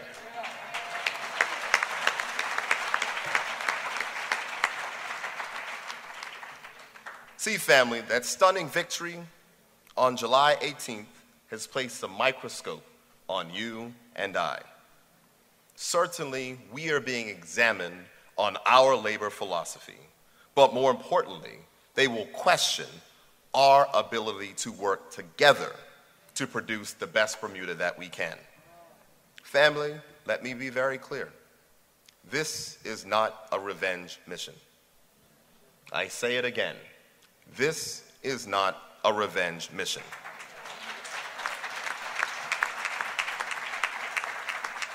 Our fellow Bermudians are trusting us. They are trusting that the solidarity that produced marches and demonstration, that demanded respect and change, will produce a Bermuda that works for all of us. The haves will continue to keep theirs, but the have-nots will be helped by this government to earn theirs too.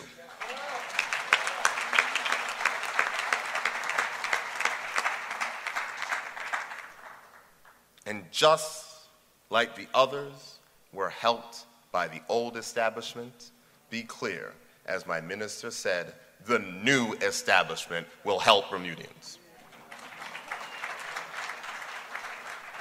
We will provide those opportunities. But opportunities alone will not get us where we want to go.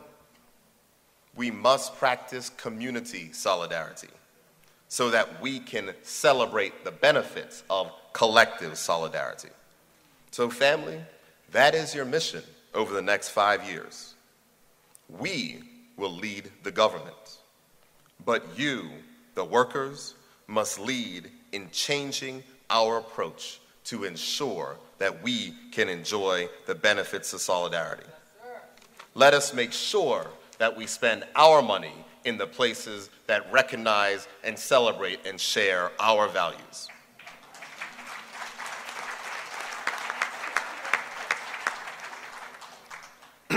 Because I can tell you, as I'm standing here tonight, that this government is firmly committed to demolishing the elements in Bermuda that have maintained the two Bermudas. We will weed out the bias and the racism that has held this country in its grip for too long, that has cut off potential, that has ruined access to opportunities by providing a less than high quality education, unfulfilling jobs, and little ability to earn enough to own a piece of the rock. But we have to make sure that we seize this moment in history and resist the temptation to fight amongst each other.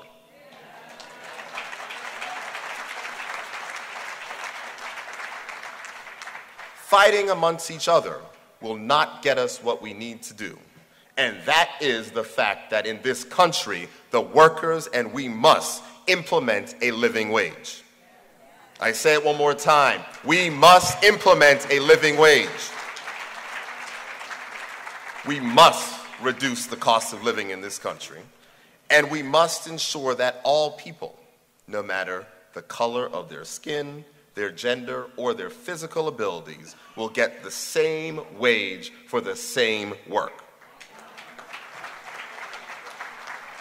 We must ensure that employers give the same benefits to all of their staff, and so that Bermudians are hired, treated, and rewarded fairly. And there's a few more things that we have to do, family. Because although it's not a revenge mission, justice must still be done. So we must examine the historical injustices of stolen land to ensure that some families finally get their justice.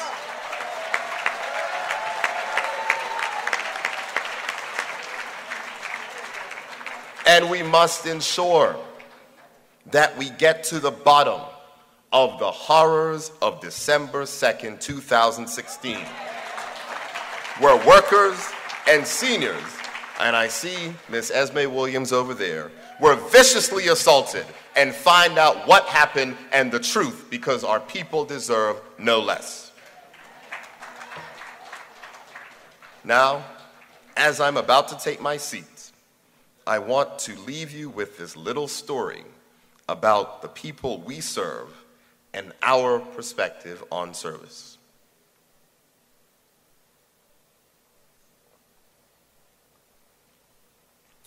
There was a barber in a city with a little shop with loyal customers. One day, a new barbershop opened right across the street, and the new barber immediately put a sign on the window saying, "This is the best barbershop in the city." A month later, another barber opened up a shop on the street, and he put up a sign saying, "This is the best barbershop in the country." One of the first barber's dwindling but loyal customers said, "Hey mate, you better get on board and put a sign in your window too. It seems to work for those other guys." The barber thought about it for a little while and agreed. And the next day, customers began to fill his shop again. His friend came in to congratulate him on his brilliant new sign, and the sign simply read, "Best barbershop on the street."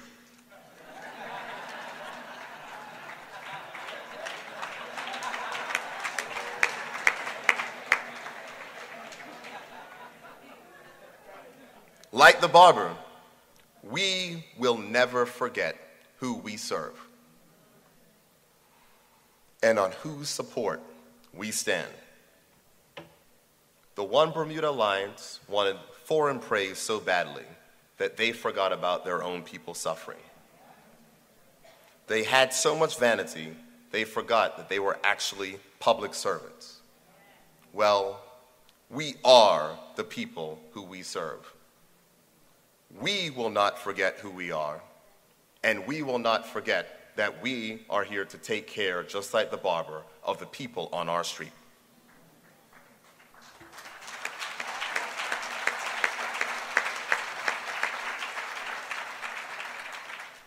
My brothers and sisters, let tonight be the beginning of the rebirth of labor in Bermuda. The union is active, the government is labor, our mandate is strong, and we can be the best labor movement that the world has seen, and we will do it together in solidarity. United we stand. God bless you and thank you.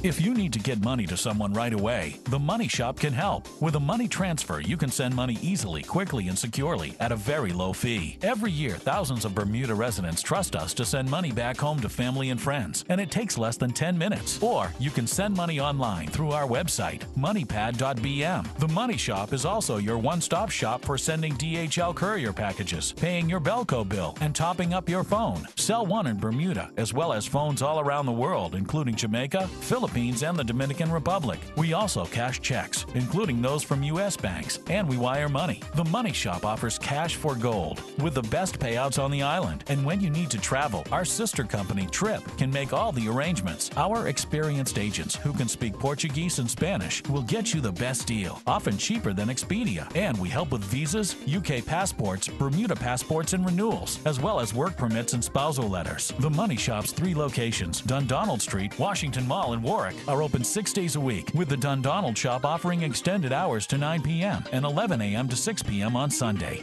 The Money Shop. Simple, fast, convenient. You'll be surprised how easy it is.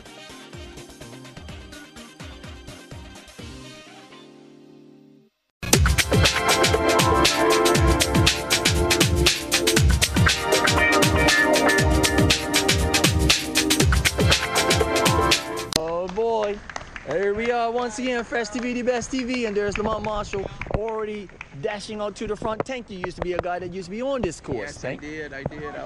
What's the new course today? What's the new course? They're leaving here, they're going as far as August Insurance. When they get to August Insurance, they're taking a left onto Wesley, and at the Wesleyan Church, they're taking a right. And once they get to Parlerville, they're taking a left along Parlerville to the stop sign, taking a left onto Front Street, down to Crow Lane, roundabout, turn around, coming back along Front Street. Then they're turning around by Chew Stick, coming back along Front Street, making a left onto Court Street, Dundonald and Home. All to right. the Union. To the Union. All right, there we go. Yes, Patty. Give thanks, and here we are. Once again, we're going at it. From Dunny. And there's the big Dunlop once again. Now we're gonna chase down this small pack once again, doing it big. We had to come out from our morning show. Well, we got some runners there. Got some people running up the back. Now we just gotta chase down and get to the leaders. Of course, from Dunny. Yes, sir. Yes, sir. Making a custom turn. Hey, what's that? Who's that? Mari? That's Mari back there? Mari, what you doing back there, Mari? Nats? whoop, whoop, Sharpie. What, Jancy there? Well, the race is up front, as you know, with Lamont Marshall. This is going to be a fast 5 miles right here. Before you know it, it will be over. I'm telling you, right now, these guys absolutely fly. Okay.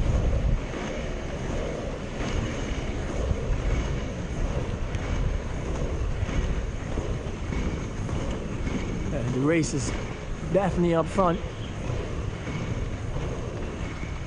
This is setting the pace for the first race of the season.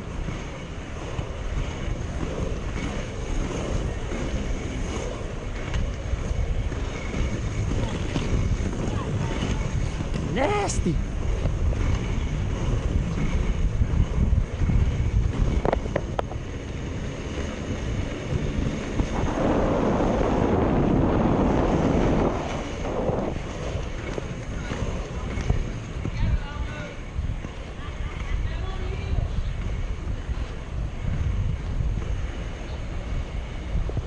People who won't normally be in this particular race.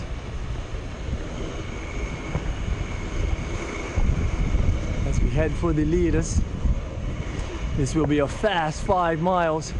It's a sprint for some.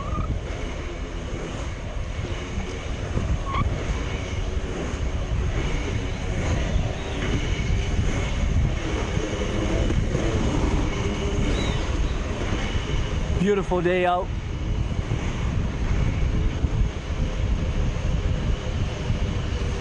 As we hook, you can tell these guys are going quite fast.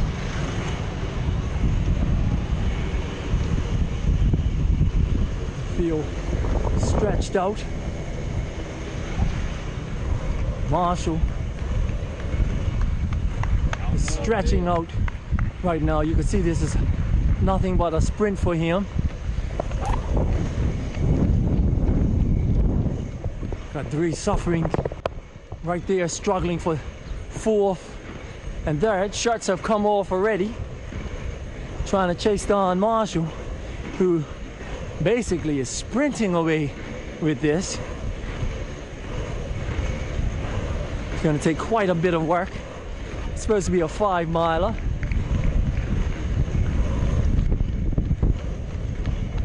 There's number 2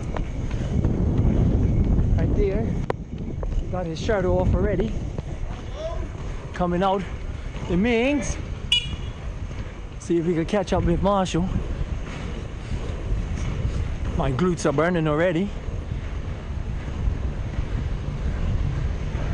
Walker's got DeFray. DeFray there. Great cricketer.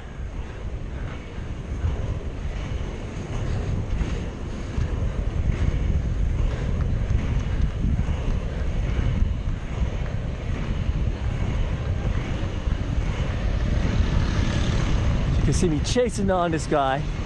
It's going very fast.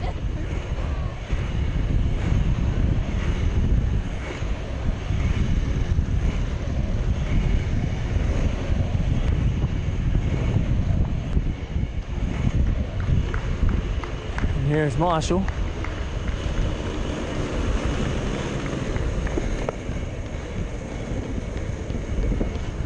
Once again.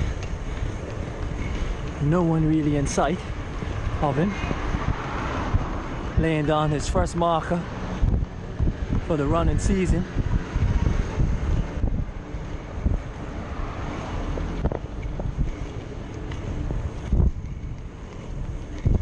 He's all out here by himself.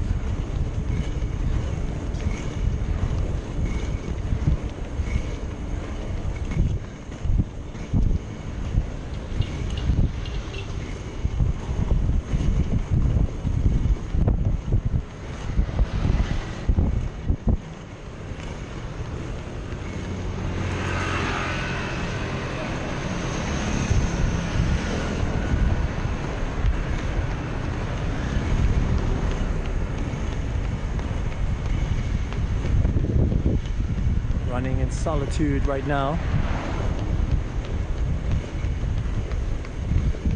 Look at the stride of this young man. There's Daddy. Daddy on the bike.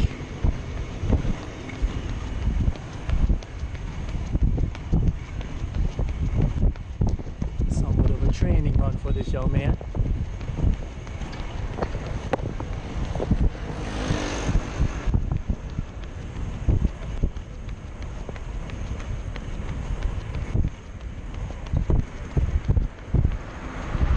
Let him go and peel back. You let him go, you can see he has put such a big lead on the second place runner as we see him go down into the distance. He's put a big lead on the second place runner, who you can hear trotting along. Stars and stripes. We're in them probably, and then third place. There's a move on third place right now. And here's third place as it rolls through. They break apart, separating the boys from the man as he gets a little hawky out. See, working very hard. And here's third, fourth, fifth, and sixth. You see, that's Mr. Hart right there. You never know. I think he's got a couple of victims coming at him. For him, he's got a couple of victims definitely coming. And we'll definitely go back and see who's next, because that's 1, 2, 3, 4. That's seven places right there going up. 7 places. And we are now some 8 minutes into this particular run. Some 9 minutes in the start of this race. Some 9 minutes. And here's the first lady. Here's the first lady in 8th place. First female, looking very comfortable. And she's got a second female who's got the cadence up on her run, and that's the second female, short stride, quite awkward for a running style, but nonetheless the cadence are up. And as we go down, this looks like Wilkinson right there. That young man coming back from a very big accident. Yes, beloved, 9th and 10, right there. Wilkinson, that young man came back from a very serious head injury. And now the field starts to pond on. Mike, starts to pond on. And you can start seeing the somewhat casual runners start coming through now. No, not so quite casual. This man runs quite a lot. See if he's improved this time over the last race. And of course, running through. Some people doing it just for the love of it. Morning. Some people doing it just for the love. The third lady coming up. Lamont Marshall now coming back through. Lamont Marshall going on for glory. No doubt, nobody to actually win this. You can see this pace. We're going to pick back up with Mr. Marshall. We'll pick back up with Mr. Marshall. Coming back up now. Picking back up as he goes on. And you can see as he continues. Oh, we got a walker. There's Kelvin. There's Mr. Marshall right there. Dad might be around again. Seeing him come back through. Looking very comfortable. Beautiful running stride, very even.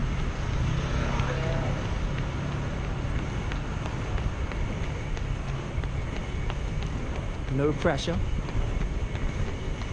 No pressure on him at all.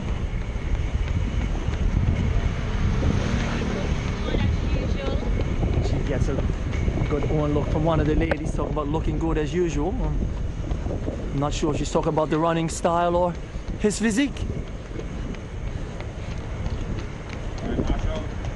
As he gets encouragement once again.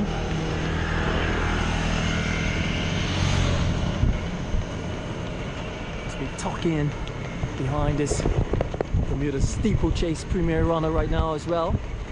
As you may have seen him do the permit. Show Bermuda. Enjoy it. Have a good day, guys.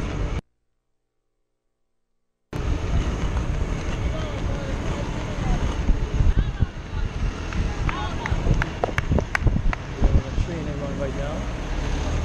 Just enjoy the splendor of the moment, what it's like to be out there all by himself.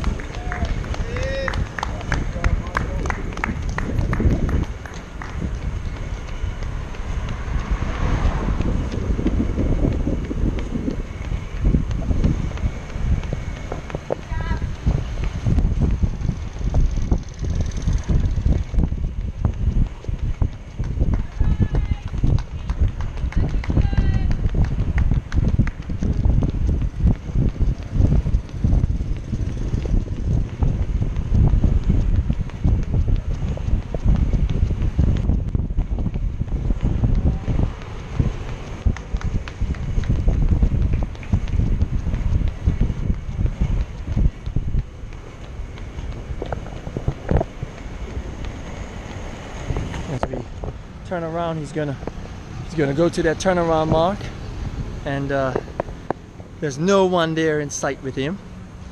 As he runs the mark, he's gonna go up Court Street, not taking any water. He's gonna run that mark, and second place still, but at least 500 yards behind, maybe. Just about, maybe, or 400. He's actually got a fair bit of distance as he gets ready to take the hill. Morning, how are you? Good, Donna. Beachy. As he comes up, making the run, and I know we'll definitely let him go on to glory on his own as we check back through. As Pops, there's Pops. As he comes around, there he is. I'm gonna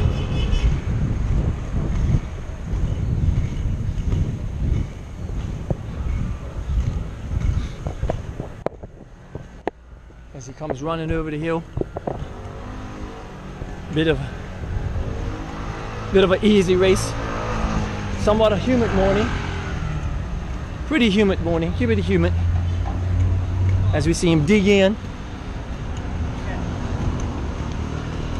There he is, coming over that hill like a champion.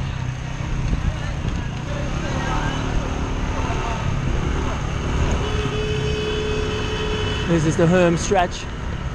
There's no one to really catch him at this point,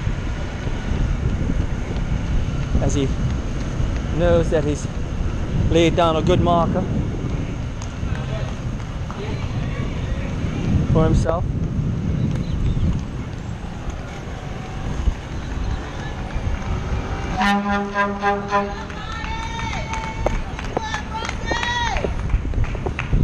So we go across Press TV as he makes the run, go for victory. There's no one who could really catch him. I don't think there ever was a doubt, really. As he heads for home.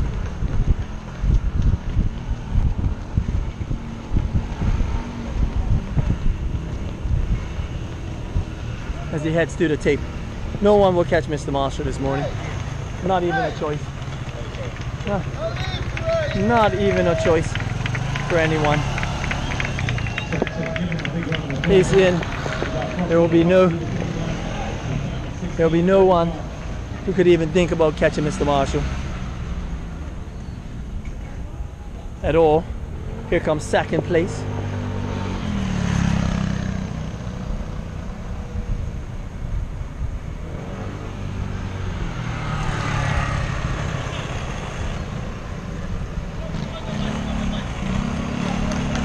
There's second place right there. Second place turning for gold. And was Third Place able to hang on? Actually, Third Place did hang on. Third Place was able to hang on as he came through. This is Third Place.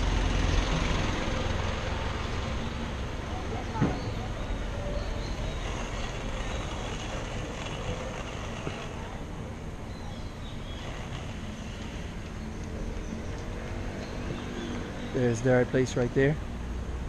And is this Mr. Who's this coming up here now? Is this Mr. Hart? I did say he was going to probably knock off a few. He couldn't pick off Third Place though. Probably started his move a little bit too late. That young man actually turned it on. That's Mr. Hart coming through. Good old Hart, good go. Not being able, you could see it's absolutely drenching right there. This is a sprint for many. This is a sprint for many. You could see the humidity very high this morning. Very high.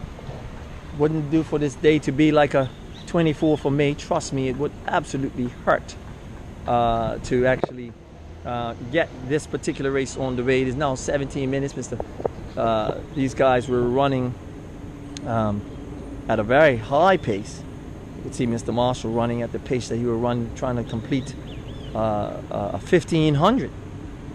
And as you know, we'll be, getting some interviews and talk with some of the guys.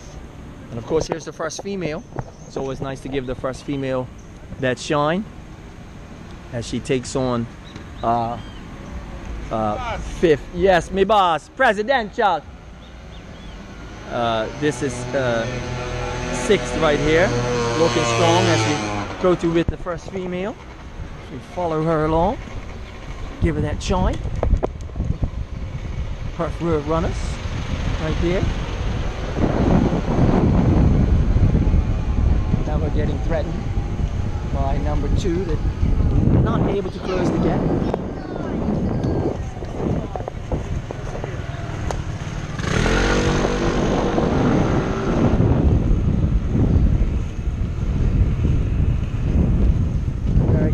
Turning it up, going into the final. As she goes on for glory. As she goes on for glory. Right there, our first female. This looks like number 6, 7 right there, suffering through.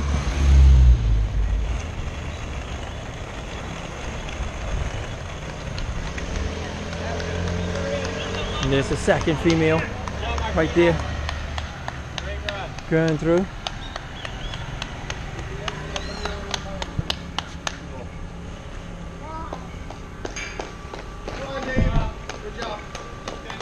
What's your name, dude? Tim. Tim? Yeah. Congratulations on your second. Thanks. Your name? Elmore. Fresh TV. So how was that run out there? It seemed like the humidity was up. You guys are drenched. They could have turned the heat down a little bit. That would have been nice. But yeah, it was good. Is this your first time running this race? Yeah, this one it is, yep.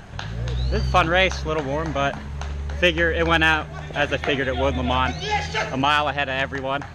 But it's good. The kid's an awesome runner. Yeah. So it was So how many races have you done before this? Like, have you run last season? Did you run last season? Hundreds of races, yeah. Okay. Ran all last year, from about January through May 24. Oh, you did May 24th as well? Yeah. Okay, what did you place there? 10th or 11th. 10th? All right, well, you're pretty much up here. It was fun. Is this your sort of tester to see where you are, sort of on your speed run, or what?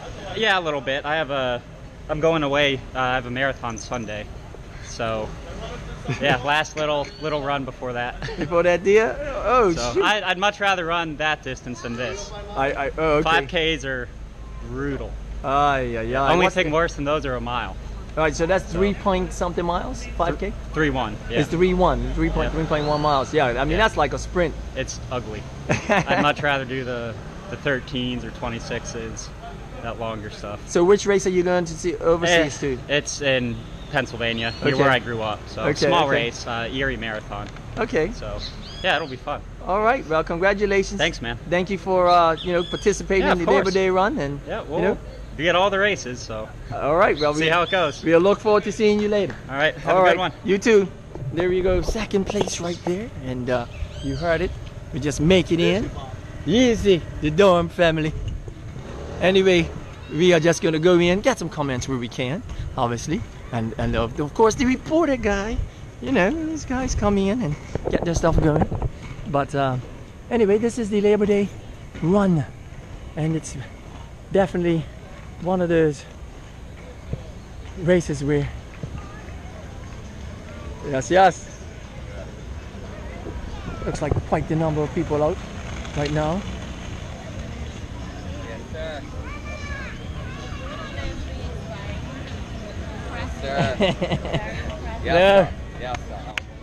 Yeah, I know some, Donny. Yeah. You need to go too far today. No, it's a shorty. Yeah. It's a sprint. And a little loop, but it made it easy. Yeah. Oh, there's the dirt woman. That's what I'm talking about. You know what I mean? At the end, yeah. Go for it. Oh yeah, you got a real cap going on. I see something that's like very significant about this cap. Yes. What's significant about this cap? Gotta tell us. Autism. Oh, okay. All these buttons are very old. I know that. All my serious? granny's buttons. And autism, I have to shout out to autism. Okay. You know what I mean? And those are all your granny's buttons. Yes. Oh, look at that. No, which is your favorite? I like the star. You know what? I was going for that star. Is it because it's gold? Just because it's a starfish. You know? Our little star. You know that. And see, it got that significance to it. It's family heirlooms. You know, I have a jacket like that actually. It's a what you call it now? I have a denim jacket, and I have all my buttons that I collected, like all my brooches from my grannies to my aunties. I have all this stuff. I like that. See, she's connected. Thank you. What's your name? I am Jasmine Blair. Jay. Jasmine Blair. I heard you give a shout out to Lamont, saying you know how good he looked. I said I wasn't sure whether it was his running or his physique. Both. That's an honest girl. I'm loving that. See, I was right. I felt it. Thanks for looking out at me. You know that, but you're looking fit yourself. How come you didn't I run? am fit. I'm just on a little injury right now. But I'm running a marathon 3 consecutive times in Bermuda. Okay. I love that. Jasmine, right? Yes. Jasmine, look out for you. Look out for her this year. You're going to run the season? Yeah, of course. Every year. Okay. Every year. There she is. Well, you know, it's nice to see the people coming out. Of course, she couldn't make this race. Make sure you get the style camera in the orange with the earth fans coming up. Okay, who is that, the Bobo? Uncle. I just call him Uncle. Coming right now. Okay, coming up with the earth fans. Okay, this is Uncle. Uncle. In the orange. It's wearing a fresh orange. That's fresh colors right there. He's wearing orange. Come on, see? Oh, the earth fans. Okay. Come on, Uncle. Come on, Uncle. Come on, Uncle. Come on, Uncle's in his bees. Come on, Uncle. Just cheering for Uncle. She got him in. Gotta give it your all at the end. I'm telling you. All right, Jasmine. There's Jasmine cheering on Uncle. And here's Sherry. Is this Sherry? Yeah, it's Sherry. Is Jancy? Is it Jance? Yeah, it's Jance. All right, Jancy. All right, Jancy. That girl ain't got about a bit of fat on her, I'm telling you.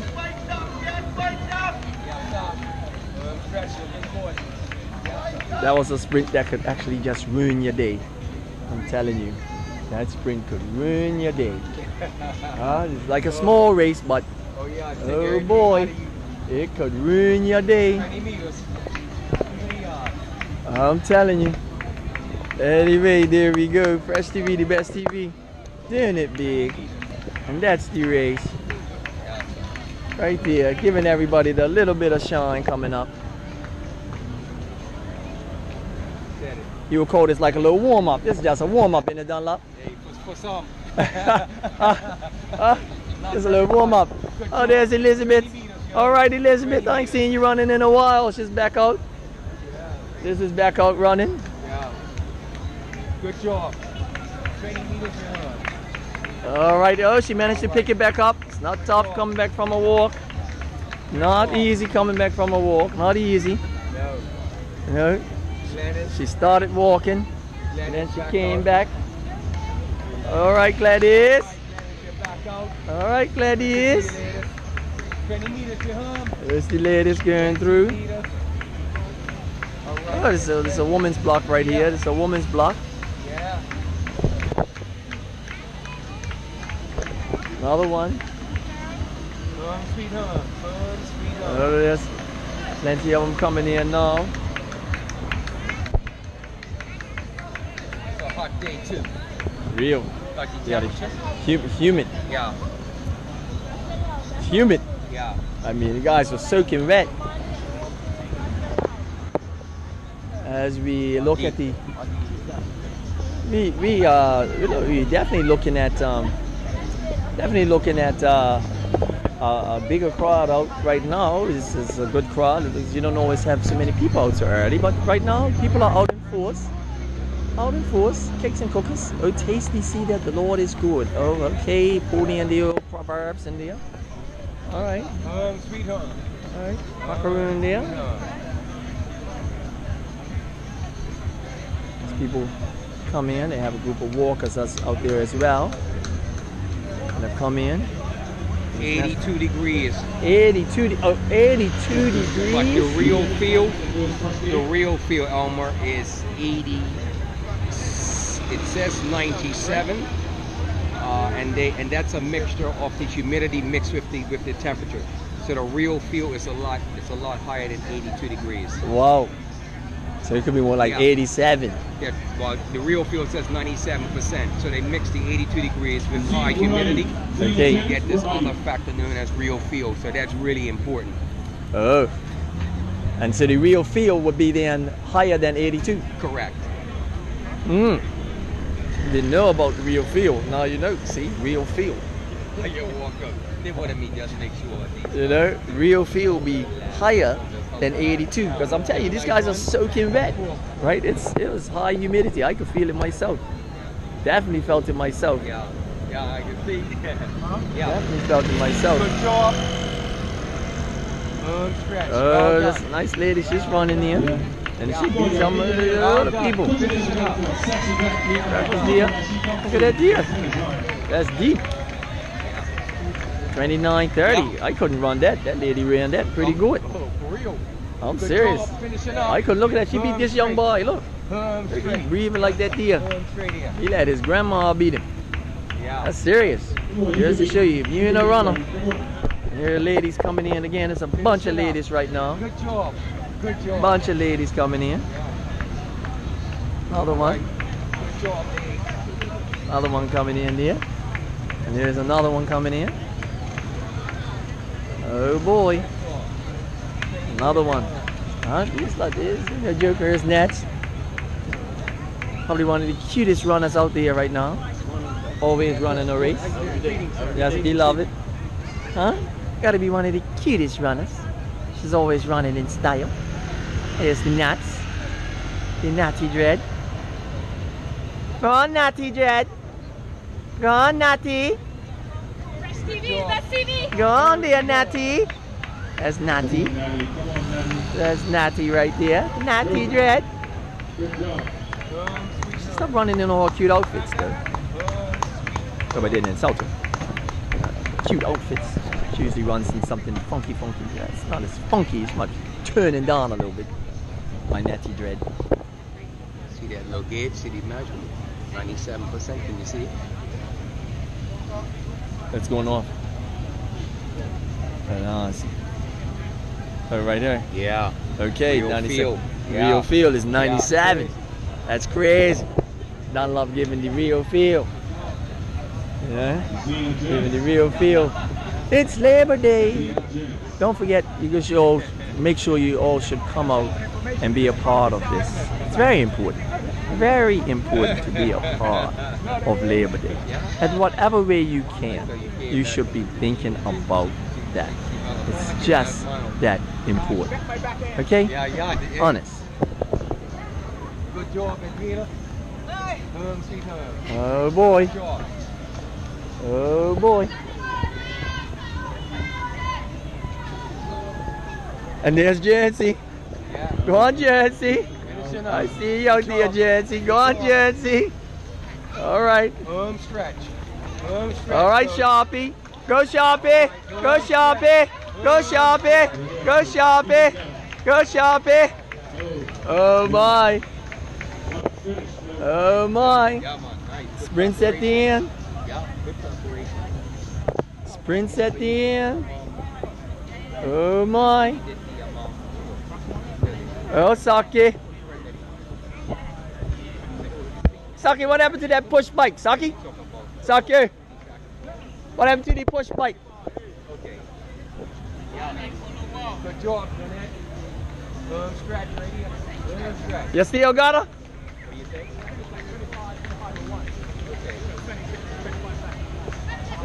Yeah, of course. Education. Anyway, this is about to wrap up Fresh TV, the best TV, right here. And we hope you enjoyed this little run, you know what I mean? Those of you come out, these numbers get smaller there. You need to see the numbers pick back up. It's a fun run, right? It's meant to be a nice fun run. Come on out, we run it. I mean, I skated, of course, but I have to record you all, right? But, you know, come out and enjoy this day, right? And hopefully see you out here for the walk, right? The labor walk. Of all these people that talked about being out there and coming around and you labor this and you labor that and well, one Bermuda this and then equal to Bermuda this and all this sort of stuff. Come out! So like I say, anyway, Fresh TV, the best TV. We'll be back right after this.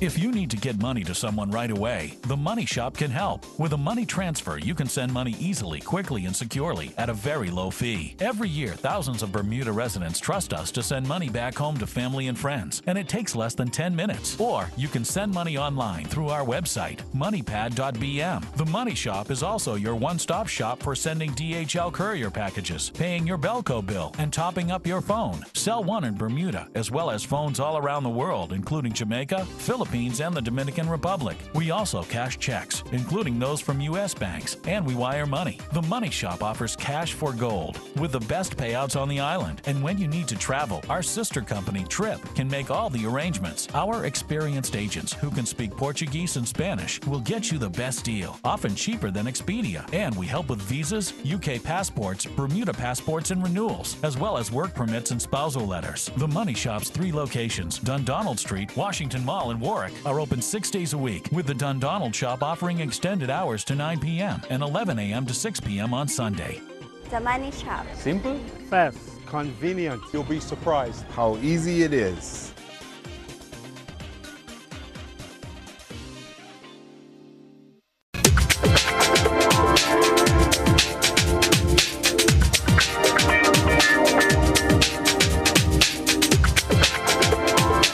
Running Club has a new president now, and the president is Fernando Badeas. I'm gonna let him speak for 2 quick seconds. Fernando. Guys, hey, it's great to see everybody out there having fun. And In 3rd place was Zoe Hasloff.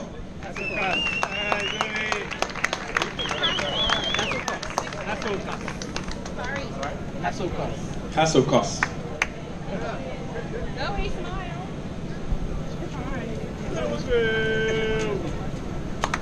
Stay right here, stay here, stay here.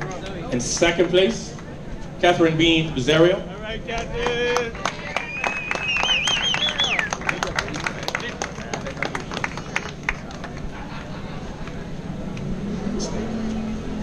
And in 1st place, Maisha Sharif.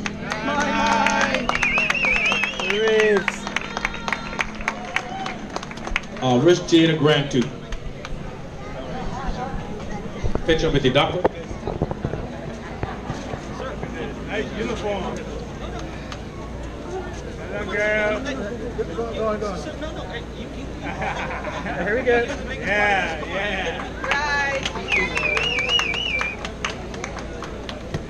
Give a big round of applause, everybody. That's all your junior winners. Age 13 to 15. 2nd place, Liana Medeiros.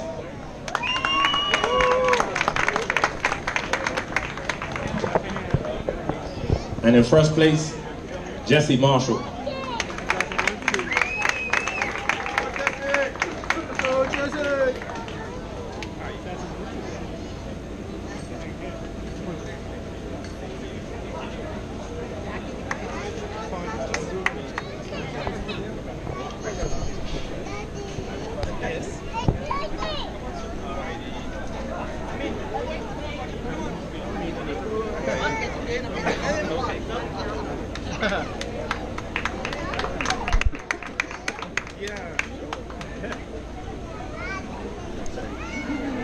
Now, junior males, 8 to 10. In third place, Riley Breslin. In a time of 10:51.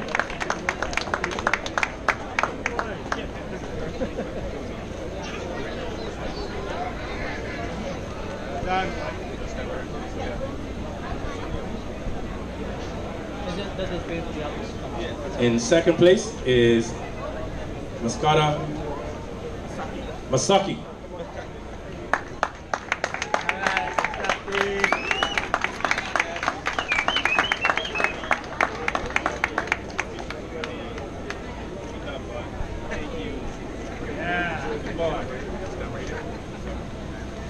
And in first place, Kyrie Sharif. Another Sharif turning up. Sharif's wiping up. Sharif family wiping up this morning. That's all right, man. Let him go, man. Let him go, man. Let him go. Let him go, man. Let him go. Quick.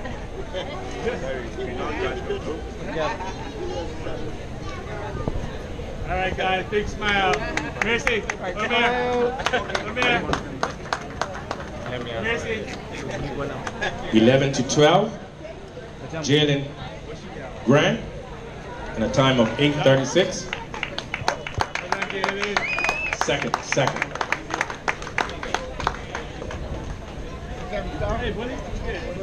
And in first place, Jake Breslin. Yeah. Watch him. See that? Watch him, boy.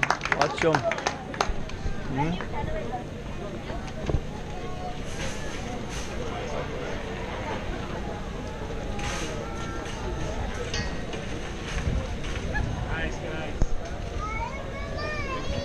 Just one quick announcement.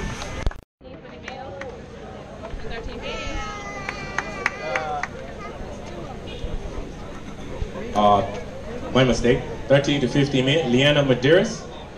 Hang on. Male. I did that. Tommy Marshall. Was he last? Was he? No, he didn't call it. I didn't call it? It's not here? You called it second. So that's for the kids.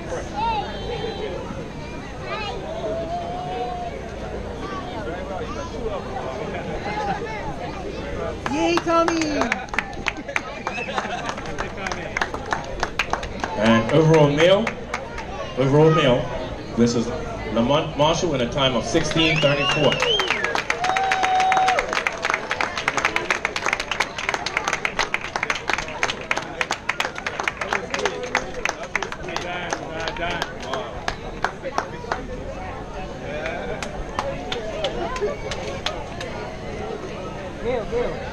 Nice pick, guys. Come on, guys. Come, Bill. These guys are playing right out. Playing Bermuda right out.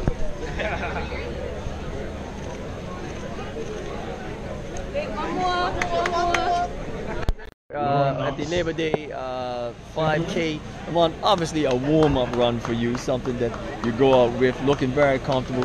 Tell us a bit about just the start of the season, like, and what your intentions are. Yeah, it was pretty good. I mean, I know it's a flat course, so I was just trying to keep it even. It's hot, everybody's on.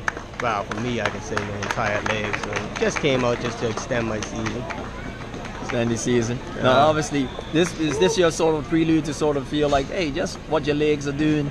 What your legs are doing? No, this is like my last race for the season. This will be your last race? This is for me shutting down. So Really? I probably won't be competing till sometime in the new year. Really? Give or take, yeah. So you're not going to be on this sort of running schedule like everyone else doing a lot of these? No. I usually debut sometime in the new year. I've been doing a lot of track though. Okay. So right. I'll probably just start off, depending, we'll see how it goes in January.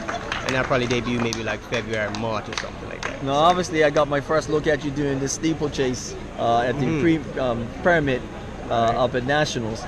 seeing what you got there. Is this your sort of Olympic hopeful move on this? Yeah, that's the focus. So that's what I'm saying. It's more geared towards track, which is like from April to August. So that's when you want to really peak for. So throughout the winter, just a lot of long ones and just gradually easing into like tempos and track.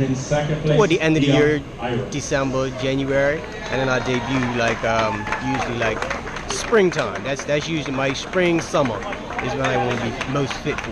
What's this steeplechase mean to you in terms of what you did at the Pyramid, where you sit in the world, and your real potential to sort of like really have a good showing at qualifying for the Olympics? Everything takes time, so I just see how I've been going good with it for the last 2 seasons. This will be my 3rd year.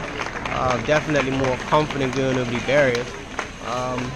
Yeah. It's a good thing, man. Like I said, to just to having qualified for Commonwealth in the event. So next year we should be good. All right. Well, you know what? We're looking forward to that, seeing you on the track, and obviously getting some shine on the TVs, right? Because they have those cameras at a lot of those meets now, right? Yeah. All right. Well, good stuff. Peace be with you, and congratulations on today's run. Well, there we go. Lamont Marshall doing it big once again. We got a representative female as we move through. Maybelline Black, we're here with Maybelline Black now. You medaled today. I watched you beat up on some young people today, Maybelline. I mean, that's pretty serious. You're looking pretty fit out there. Yeah, well, I haven't been doing too much training because it's so hot. A little bit here and there, you know. I figured the heat would finish me today, but just kept a steady pace. Start and finish. That's my aim, and just pick up the pace a little bit.